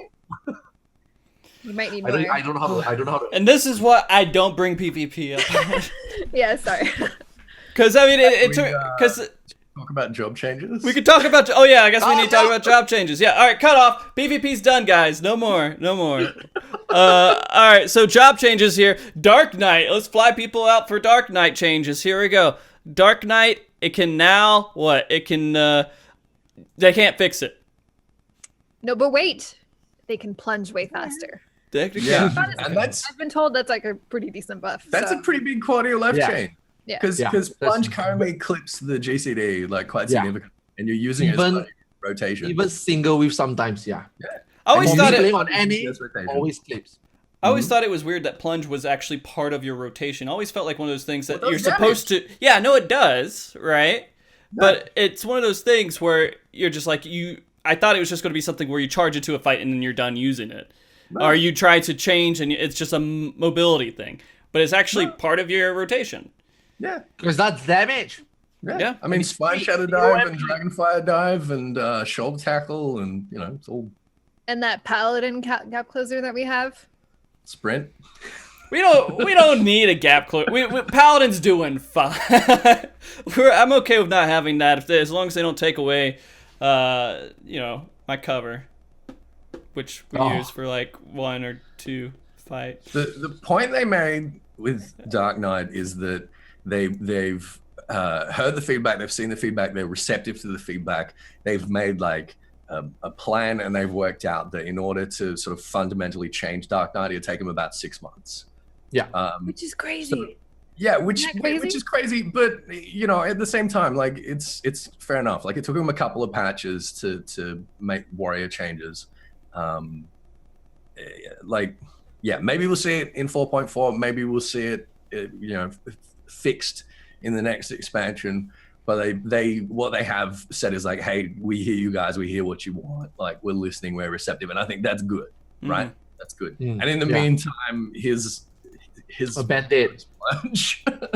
Yeah. So I mean, they're doing minor things to fix it until the expansion happens. Basically, is what they're saying. Yeah, right? I think 5.0. I think 5.0 Dark Knight will change. Like, I mean, Storm's Blood Warrior, even though it's clunky to play at the beginning, Shake It Off is just shit. Unchained and Inner really shouldn't have shared the same cooldown. At the same time, should not have cost gauge. Those are easy to fix. A lot of people are saying that, wow, why does Dark Knight need 6 months? Okay, it's quite long.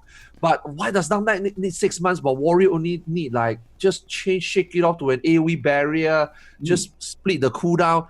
Yeah, that's easy. But when you look at Dark Knight, right, almost every single Dark Knight skill could have been something else.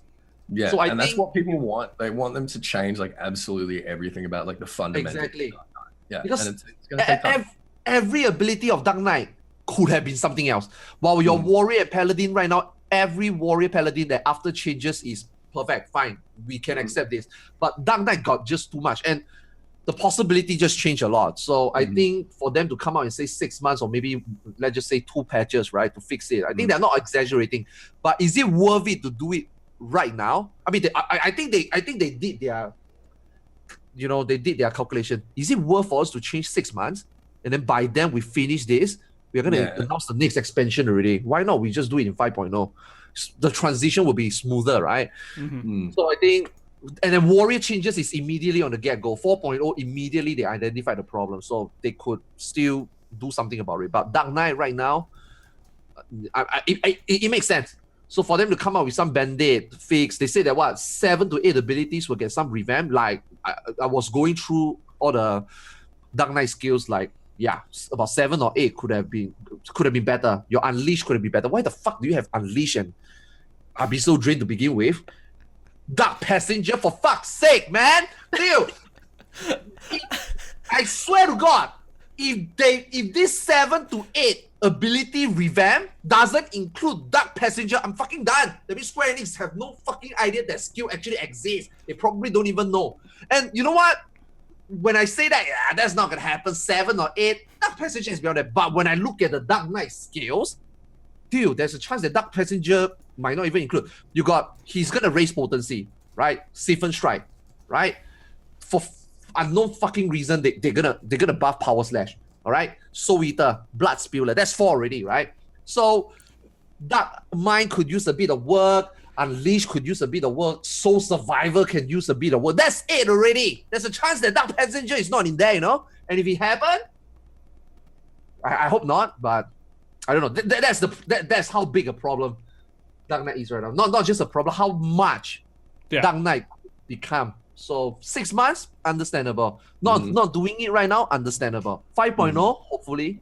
So that's what I think about Dark Knight right now. You guys have pissed off the PvP community, by the way. Come at me. Come on. Oh, jeez. Okay. I just thought it was fun. Okay, all right. Let's move on to the next one here. Monk. Monk. All right, so they're in a great place except for they pull too much hate. This is a weird thing. I don't... Diversion? Yeah. Same. I also don't get it, yeah. Because, I mean, why do we have Enmity in the game? Fuck it. Exactly. I mean, Warcraft. Yeah, it just... Why does it matter? I mean, look, okay, so I kind of get this. When I'm in Kefka, for instance, my healers are trying to do as much DPS as possible. So I take Bloodbath so I don't have to take Diversion. And then if I don't have a ninja doing enmity stuff, I can pull on my opener because my warrior doesn't want to do Butcher's Block. Because again, DPS. I don't know. So like I kind of get it. Like giving DPS like more enmity management skills. What they mentioned with Monk though is that it's going to be an enmity purge at the expense of DPS. So I think it's probably going to be like an enmity purge in like purification or something. So they're gonna have to sacrifice something in order to dump that enmity in terms of DPS. So I don't have a problem with it. I think it's fine. Yeah, that could be great, but then is anyone going to take the DPS loss, or are they just going to do something that's more efficient to manage their amity? No, they're not. But if they do, like, if a tank dies and they take aggro and it's an emergency, then they're going to be like, I don't want that. Let the healers take it. That's what I do. When I get aggro, I just backflip. When the tank dies, I'll just backflip and be like, white man's problem. I don't know. I feel like the whole enmity system is pretty much trivialized at this point. I feel like it's just. I don't think so. Honestly, if you're like really like trying to optimize your tank DPS, enmity can be like really tight and can be you really do have to pull out some tricks to kind of balance it.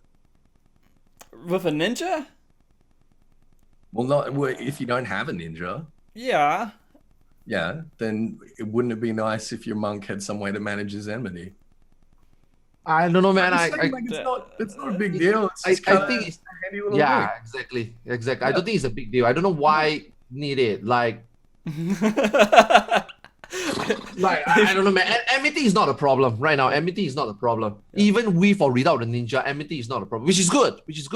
Because the last thing we want is one job hoarding that utility. That is too good, which ninja is holding it right now. Sure, does already make. Okay, let's just talk about enmity tools, right? Let's not talk about what ninja brings overall as a package. The fact that Shirk and now warrior being the main tank is the preferred choice. Honestly speaking, hate is not a problem already. It's just that the overall thing that ninja brings is why not? So let's bring ninja. He also got this. It's like win-win. You buy one and get two free type of deal. But enmity is no longer a problem. Seriously, enmity is no longer a problem. If you're a warrior is just so flexible. Unchained is so good. A lot of people probably undervalue Unchained a lot, except Zeno. That guy loves Unchained. And you can understand why. Unchained is fucking broken. Defiance and Unchained is the most broken thing ever in main tanking. So I assume that when Square Enix wants to let other job, I mean, we are talking about playing the game properly the way we think it should be played, the most optimized way we are played. But I think when Square Enix wants to introduce all these more hit management, shedding, or things like that, right? I think they are just mainly thinking about like, okay, what if groups doesn't have a warrior, paladin and dark knight? What if they don't have a ninja and they have a paladin and a dark knight and they are under geared and this monk or samurai is super geared? That's the problem.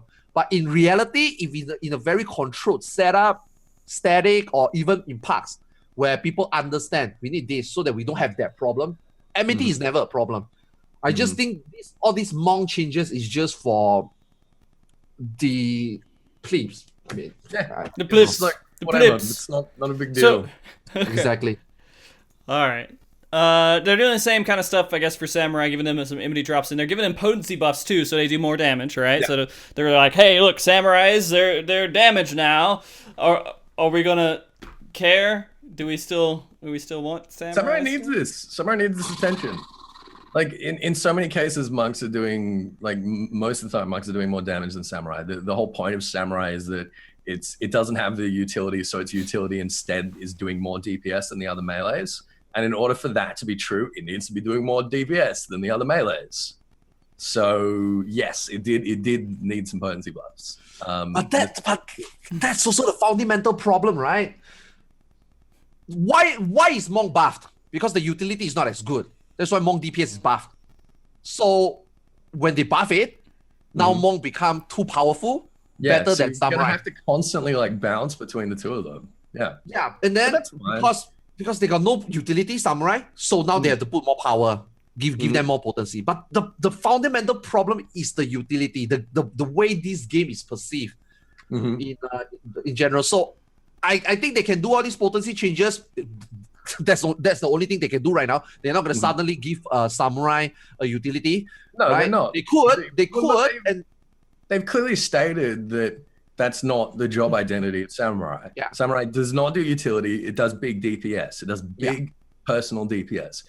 A lot of people have been saying, "Oh, give samurai trick attack, give it like a shade walker, give it something like that." It's like, no, that would take away from the identity of ninja in like a major way, and it would also take away from the identity of samurai, because that's not what samurai is about.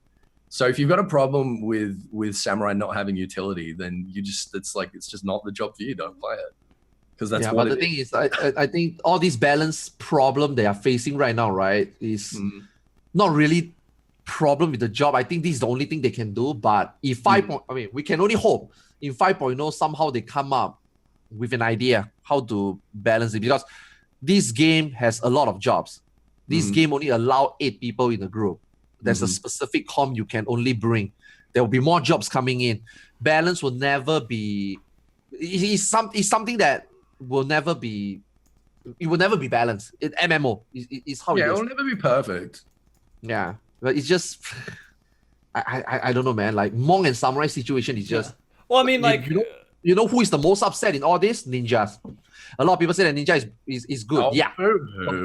The moment the utility. Poor fucking ninjas. Oh. You don't really need it anymore. Ninja is bare bones, man. Like, did they mention they want to buff ninja, by the way? And they didn't say anything about it. I got a feeling they're gonna nerf it, man. I don't know. They're not gonna nerf ninja. Oh man, to get ninja outside of the meta comp would be insane. I don't know if it's ever going to leave that spot, just because that's the problem. That's the problem. Yeah, that's the problem. But does it matter? I don't know. I don't think it matters. No. I think it's fine. Screw it. Yeah, Miz. Sorry, we've been over here just going crazy and ranting over here. Do you have any? I enjoy it. You enjoy it? Okay.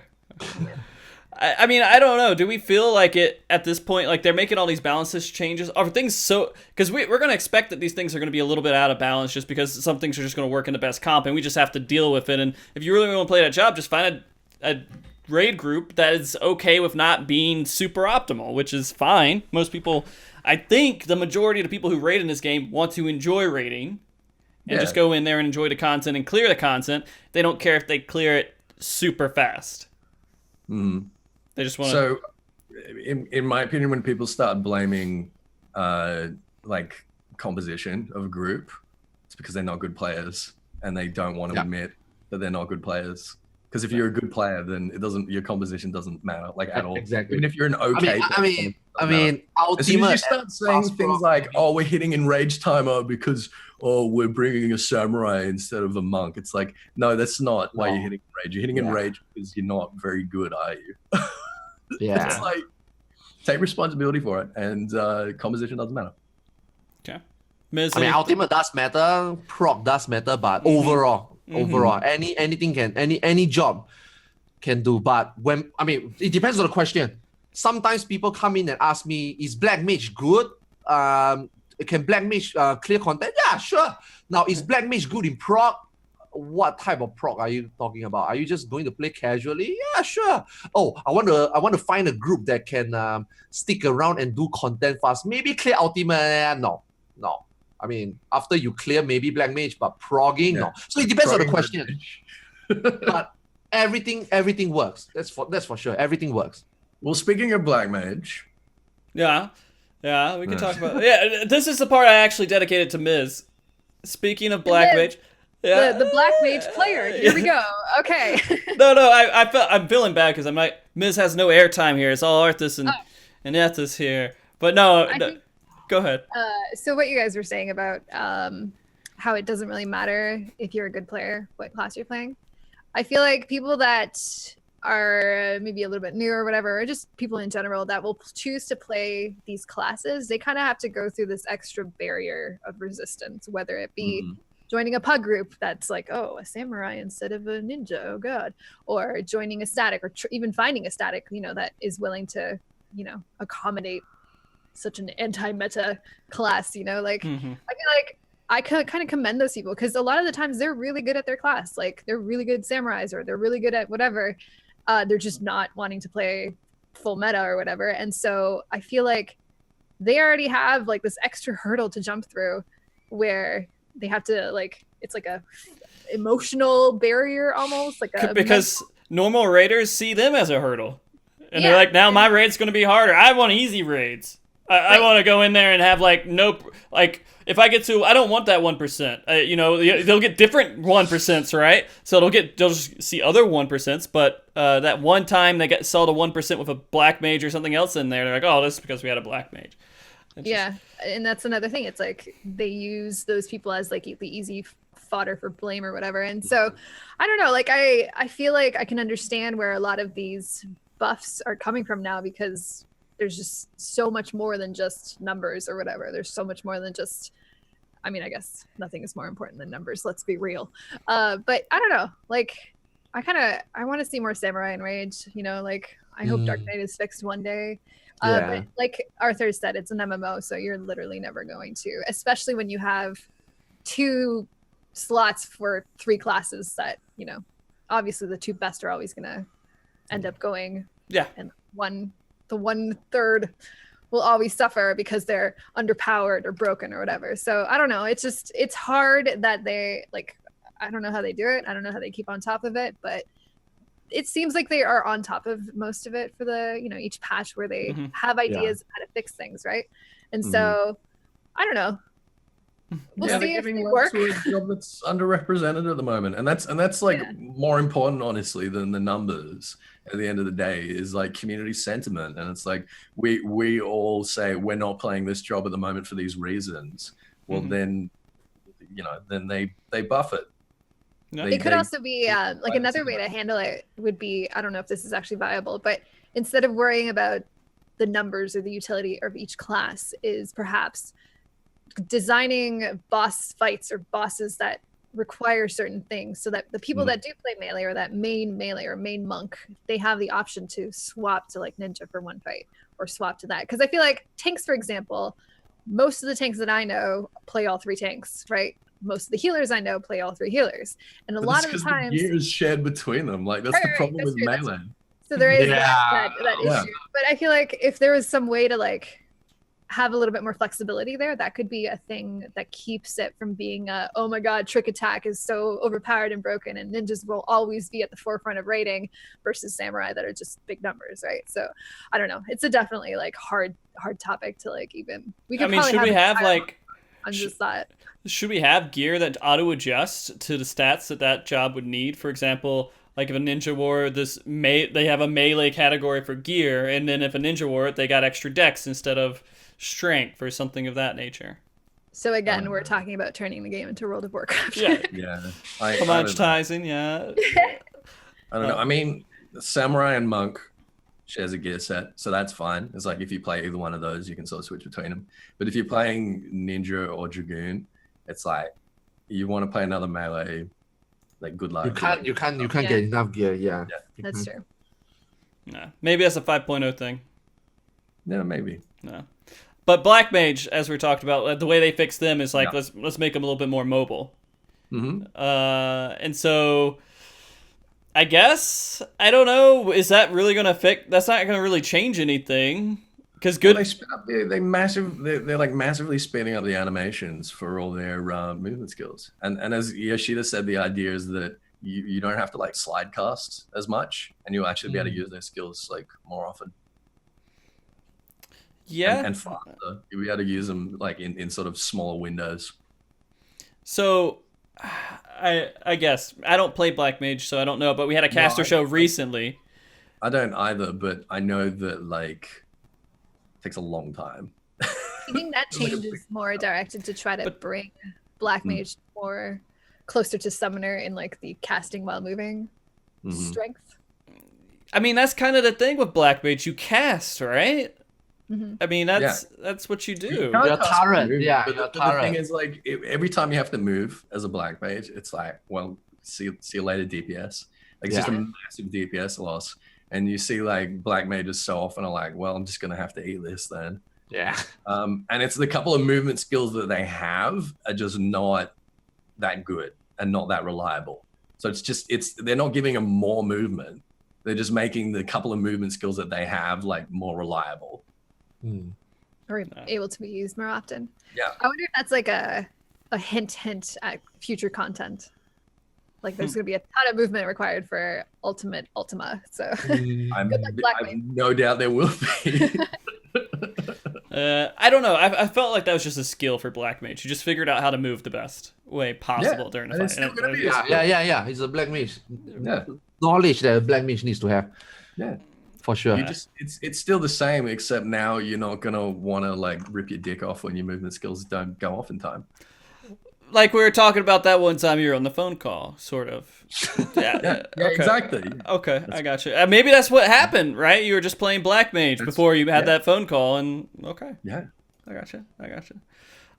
They had another buff for, healers, Astros. I'm not very familiar with Astros and Scholars and the woes and everything that goes on with that. I know pets, right? Pets are the big thing with Scholars. They're like, oh, well, it works clunky. It's not that great to use. And so they're making changes to pets for Scholars, right? Yep. No? Well, who cares? It's just doesn't give a shit. No one here. I don't play Scholar. When I saw pet changes, I was like, oh, pet changes. Oh, it's just Scholar. All right, they're not pet changes. It's just a fairy thing. Like, whatever. I don't know. It's gonna be like another animation. I mean, thing, I imagine. When we talk about pets in the game, we kind of talk about the same way it would take 6 months to fix pets. It'd probably take 6 years to fix pets. Just remove them.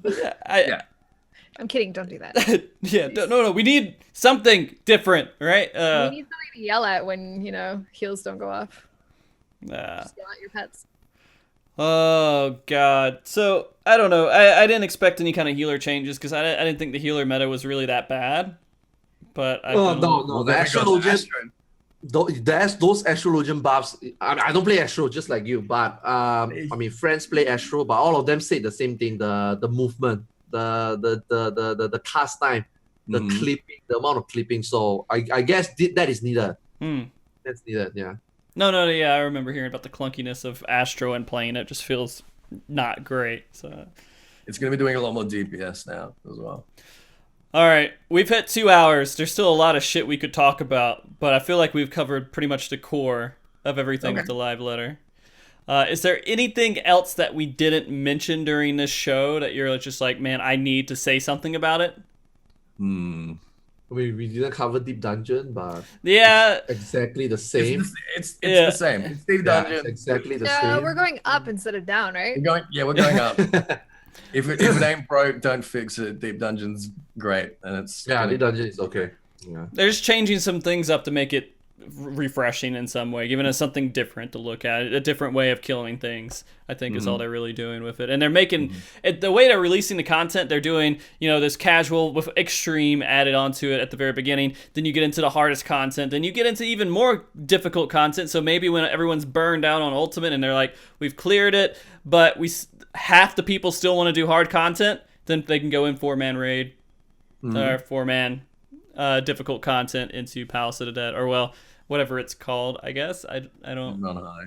Yeah. Heaven on High. Heaven on High. Oh, okay, yeah. A complete opposite makes sense.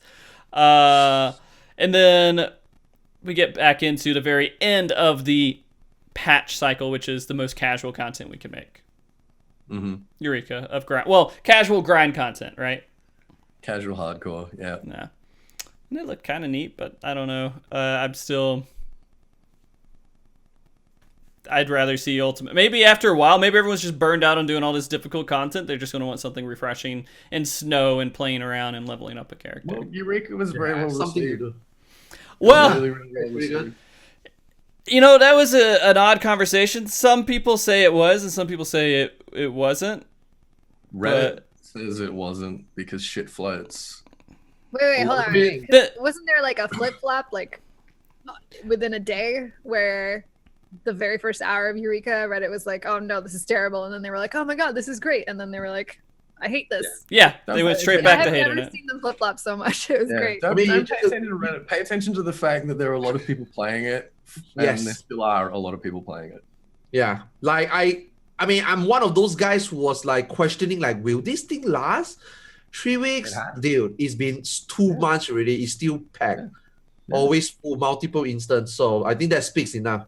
Like, if you want to do it, don't do it. But otherwise, there are people that is enough or more than enough people who wants to do it. So Yeah, see, I took my sweet time with it. Like, I did like 2 hours a week almost. And I thought by like near the end, I was gonna like lose people to do it with, and didn't have a problem the entire time. So it was good. Like, I was pretty impressed with it. No. It could have been way worse. They're also Could have been Diadem. Yeah, exactly. Yeah. I think, it's funny, the bar was set so low with that like they could release anything and we're like, man, woo! This is some good shit. Lord of Dominion, great. Right after Diadem, just release it. Maybe we'd all play Lords of Dominion. Okay. They're gonna let us dress up NPCs, right? So we're gonna be able to play dress up on an NPC. On one NPC. Yeah. We got new delivery quests with Kurenai, who's the Ruby Princess of Shisui of the Violet Tides. We're gonna be able to dress her up when we get maximum affinity or whatever it is. Do we care? I mean, I'm sure lots of people do. Yeah. All right. People Dressing will up, care. like playing Barbie dolls with a pretty Aura girl, like totally. All right. Well, my Twitter feed would tell me that people care too. Absolutely. Just ask Fold. Oh my god. I don't ask Fold anything. While you're there. No. Okay, so the other part here is new beast tribe with fish people. They're trying to sell more merchandise, so now we have this cute fish thing that they're exploded on. At least that's my pessimistic view on it. I don't know. Like, I don't care about the fish people. Well, it's gathering and crafting. So unlike previous expansions where we've had a crafting beast tribe, this is but. So even if you don't care about anything that's going on, it's going to be a really good way to level your gatherers and crafters from 60 to 70. Yeah. And that's great. That's cool. I guess people are right. Square Enix is really good at encouraging people to do content with mounts. I mean, have you seen that mount? Have you Be fucking seen grateful that? that There's so many mounts where I see, have you seen that mount? I'm like, I would have the same reaction to it. They've done a really good job with all of these mounts. Although apparently, having a chair mount be a reward in PvP was the worst thing they've ever did. But you put it in crafting. It's great. Do you know how much potential losses they could mount up to? Because that mount could have fetched them a lot of money. And then, I think they can't overdo it. They have to tread a fine line, man. They have to tread a line. They can't. And their tournament tickets, do you know how much money they're gonna lose this time in 4.3? Dude, that mount, man, that mount. I'm not a mount guy, but I gotta say that mount looks like, holy shit, that mount looks like it's 30 USD. It's free. Well, you have to put in some time and effort. It's not really free. You have to have a sub. You're paying. That's true. Yeah, that's another good. Yeah, that's a good way. Yeah. True. They have to have this fine balance where you have enough incentive to do stuff in the game to gain mounts, but you also we got enough to keep people subbed. We're gonna now Mog Station. There you go. Emotes. It's so cynical. Sorry. Okay, then of course we got the book updates where you can say whatever you want in the book and you can leave penis drawings and stuff like that in it. I'm so excited. It's so good. I'm so excited to log in every day and just read death threats. It's just people are just gonna get banned over it and no one's gonna use it after a while. I mean that's what. It's fine. I promise. I absolutely promise. I will not report anyone for writing anything in my guest book. Go nuts. Can anyone else see your guest book? Yeah, I'm gonna. Yeah. If other people can see your guest book, then they might report them. So I mean, you're in this whole scenario. But I think you have to approve the comments for. Yeah, and I will. Yeah, he'll approve them, but then. Will you be in trouble for approving it so other people can see it? Would that be a county association of showing people? Freedom of the press. There's no freedom. You'll get banned. I mean, it's just what it will be. I didn't write it. All right. Just saying, no one be a narc. But you approved people saying something really horrible and being out in the public. But it's something really horrible about me. Yeah, but maybe it made somebody feel bad. If someone's feeling bad on my behalf for things that don't make me feel bad that are said about me, then we're gonna have a conversation. Welcome to YouTube comments. Yeah, that's what the house is. The houses are going to be just YouTube comments throughout, all the guest books and everything. Yeah. Yo, Yo, what if RMT go to every single house and Oh my god, that would be terrible. Oh, please, that'd be amazing. That'd be hilarious. Oh, Is there jeez. some sort of like limit? Do you have to be a certain level to be able to use the guest books, or I don't know. I guess we'll find out real that soon. could be a hot mess, honestly. there will be controversy definitely. Can't believe people flew out for PvP every day on Frosty's guest book. Mm-hmm. All right. Okay, and then picnics. I think that's it. We pretty much hit it. The stuff that I think kind of matters within live letter. I don't think there's anything else that really stood out to me, unless if you guys have anything else. Gaius. Gaius. Oh, yeah. I didn't even know that. I never thought about who that guy might be, and then people start telling me about the gunplay. I'm like, oh shit, is that really him? Do you guys think it's really him? I mean, no one dies anymore, so. Yeah, I feel no, worries or threats. I've been saying it for years. He's still alive. He's coming back. I called it. So is he gonna like? Is that Yes. does this mean that there's gonna be okay? Yep.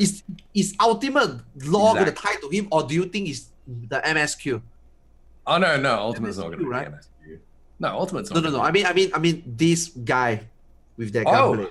I You don't think know. it's I don't know. MSQ? I think No. that he's going to be in the MSQ. Whether or not he's MSQ, Gaius, right?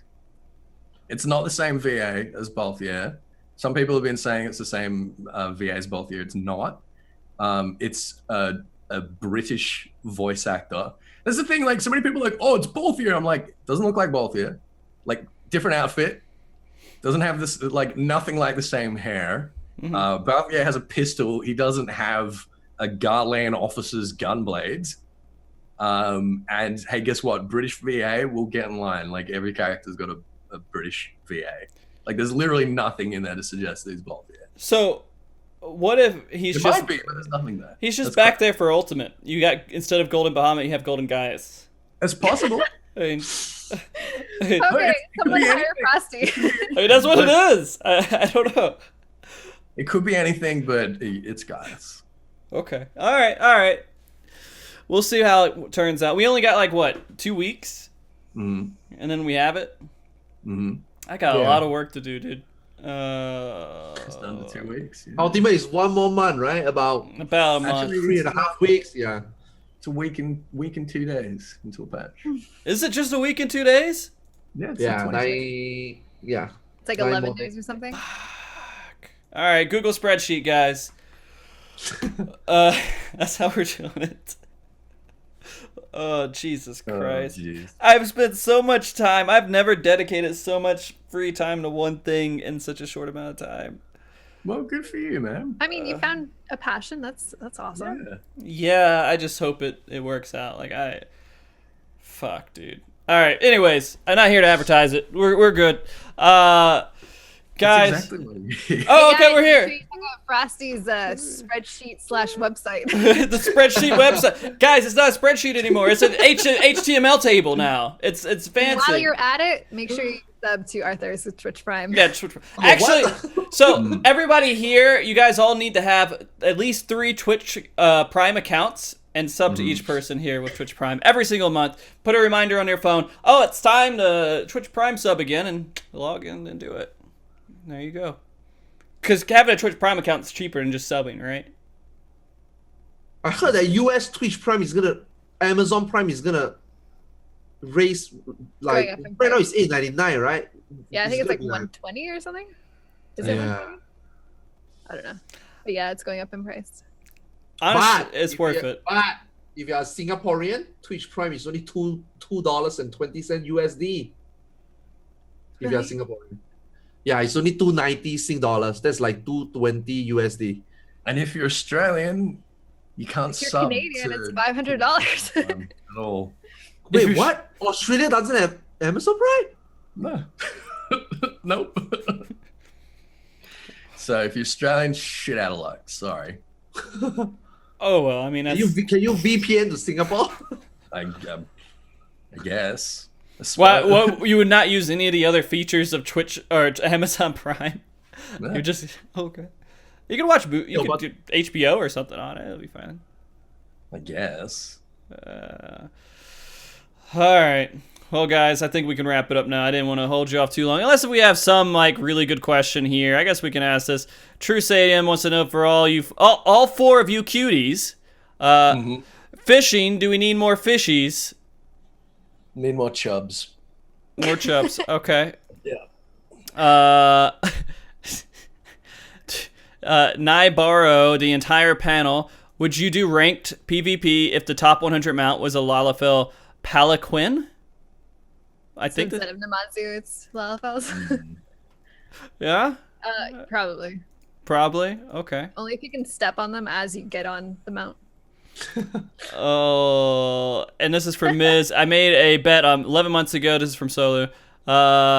Will you use the Namazu to finally get her crafters to 70, or will you just buy chocolate-covered meal worms now? Okay, so like 8 months ago, 9 months ago now, I don't even know what month it is, but I made this like bet with my chat that I would get all my crafters to level 70 or I would eat something disgusting on stream, and the time is near coming to the end of that year, and so I'm probably gonna have to eat some chocolate covered worms if you needed context. It's probably better than crafting.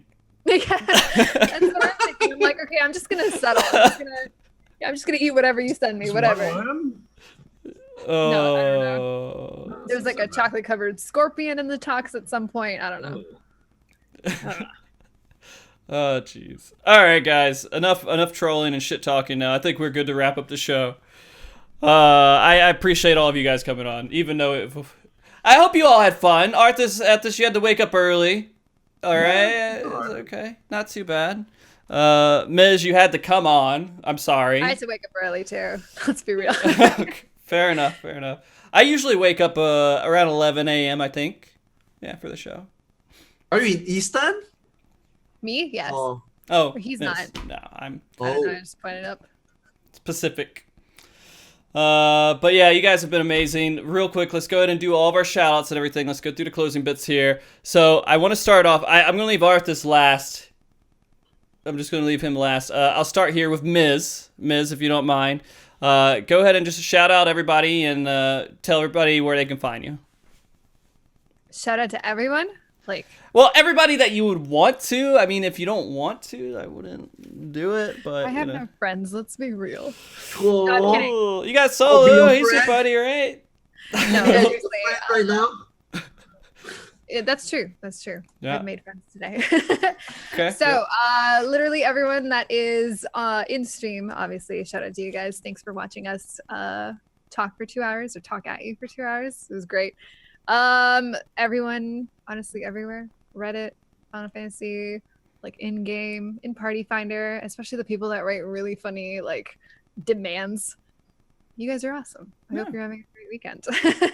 Obviously, thank you to my lovely co-hosts and guests, I guess. I don't know what you call them. Oh. We're all guests on this show, even me.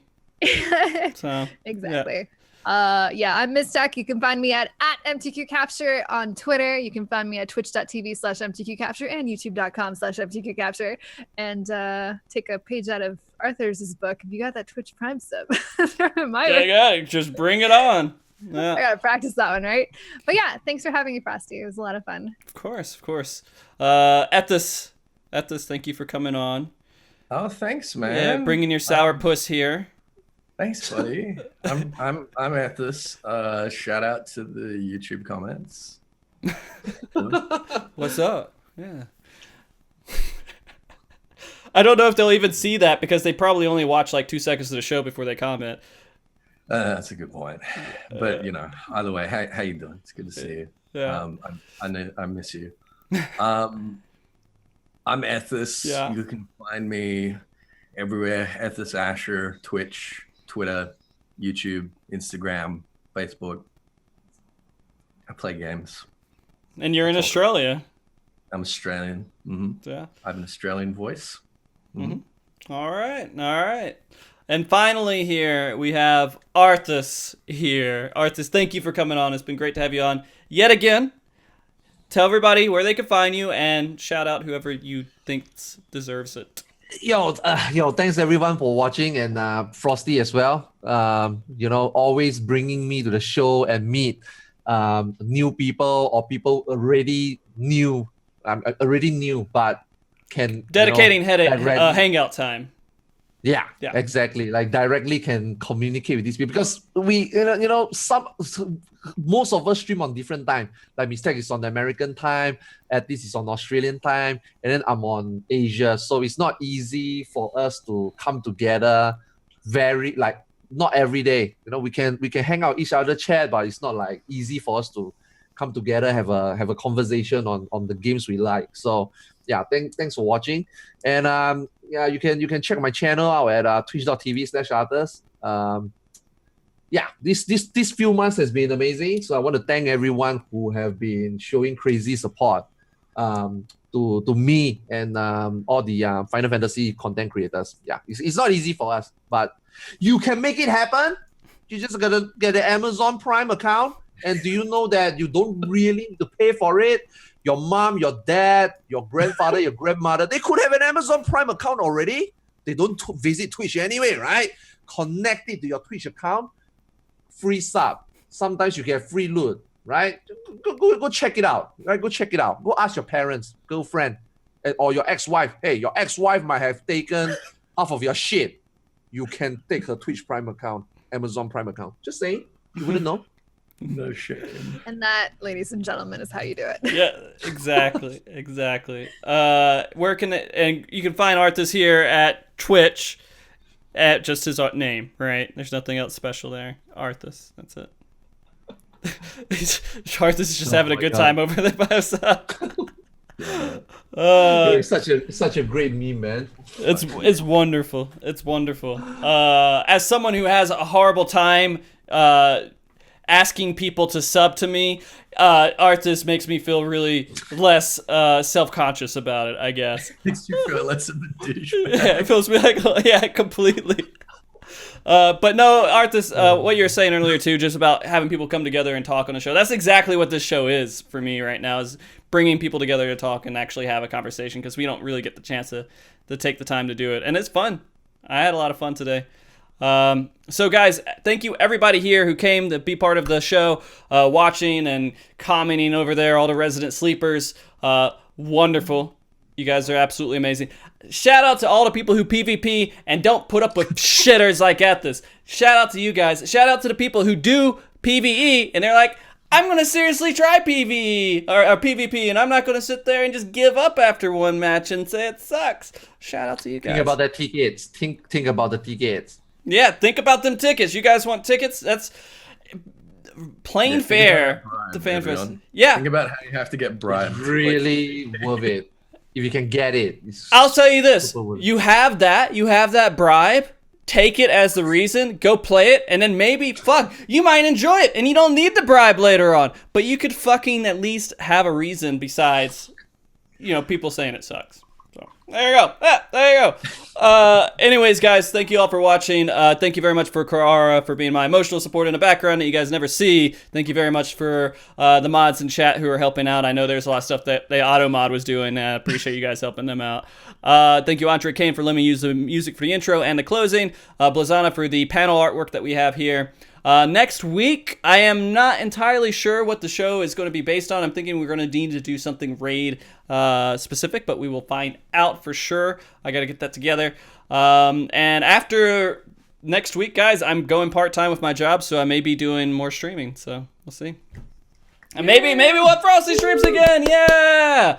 Guys, Road to Vegas stream. Yeah, we could do that. Heart of Frosty.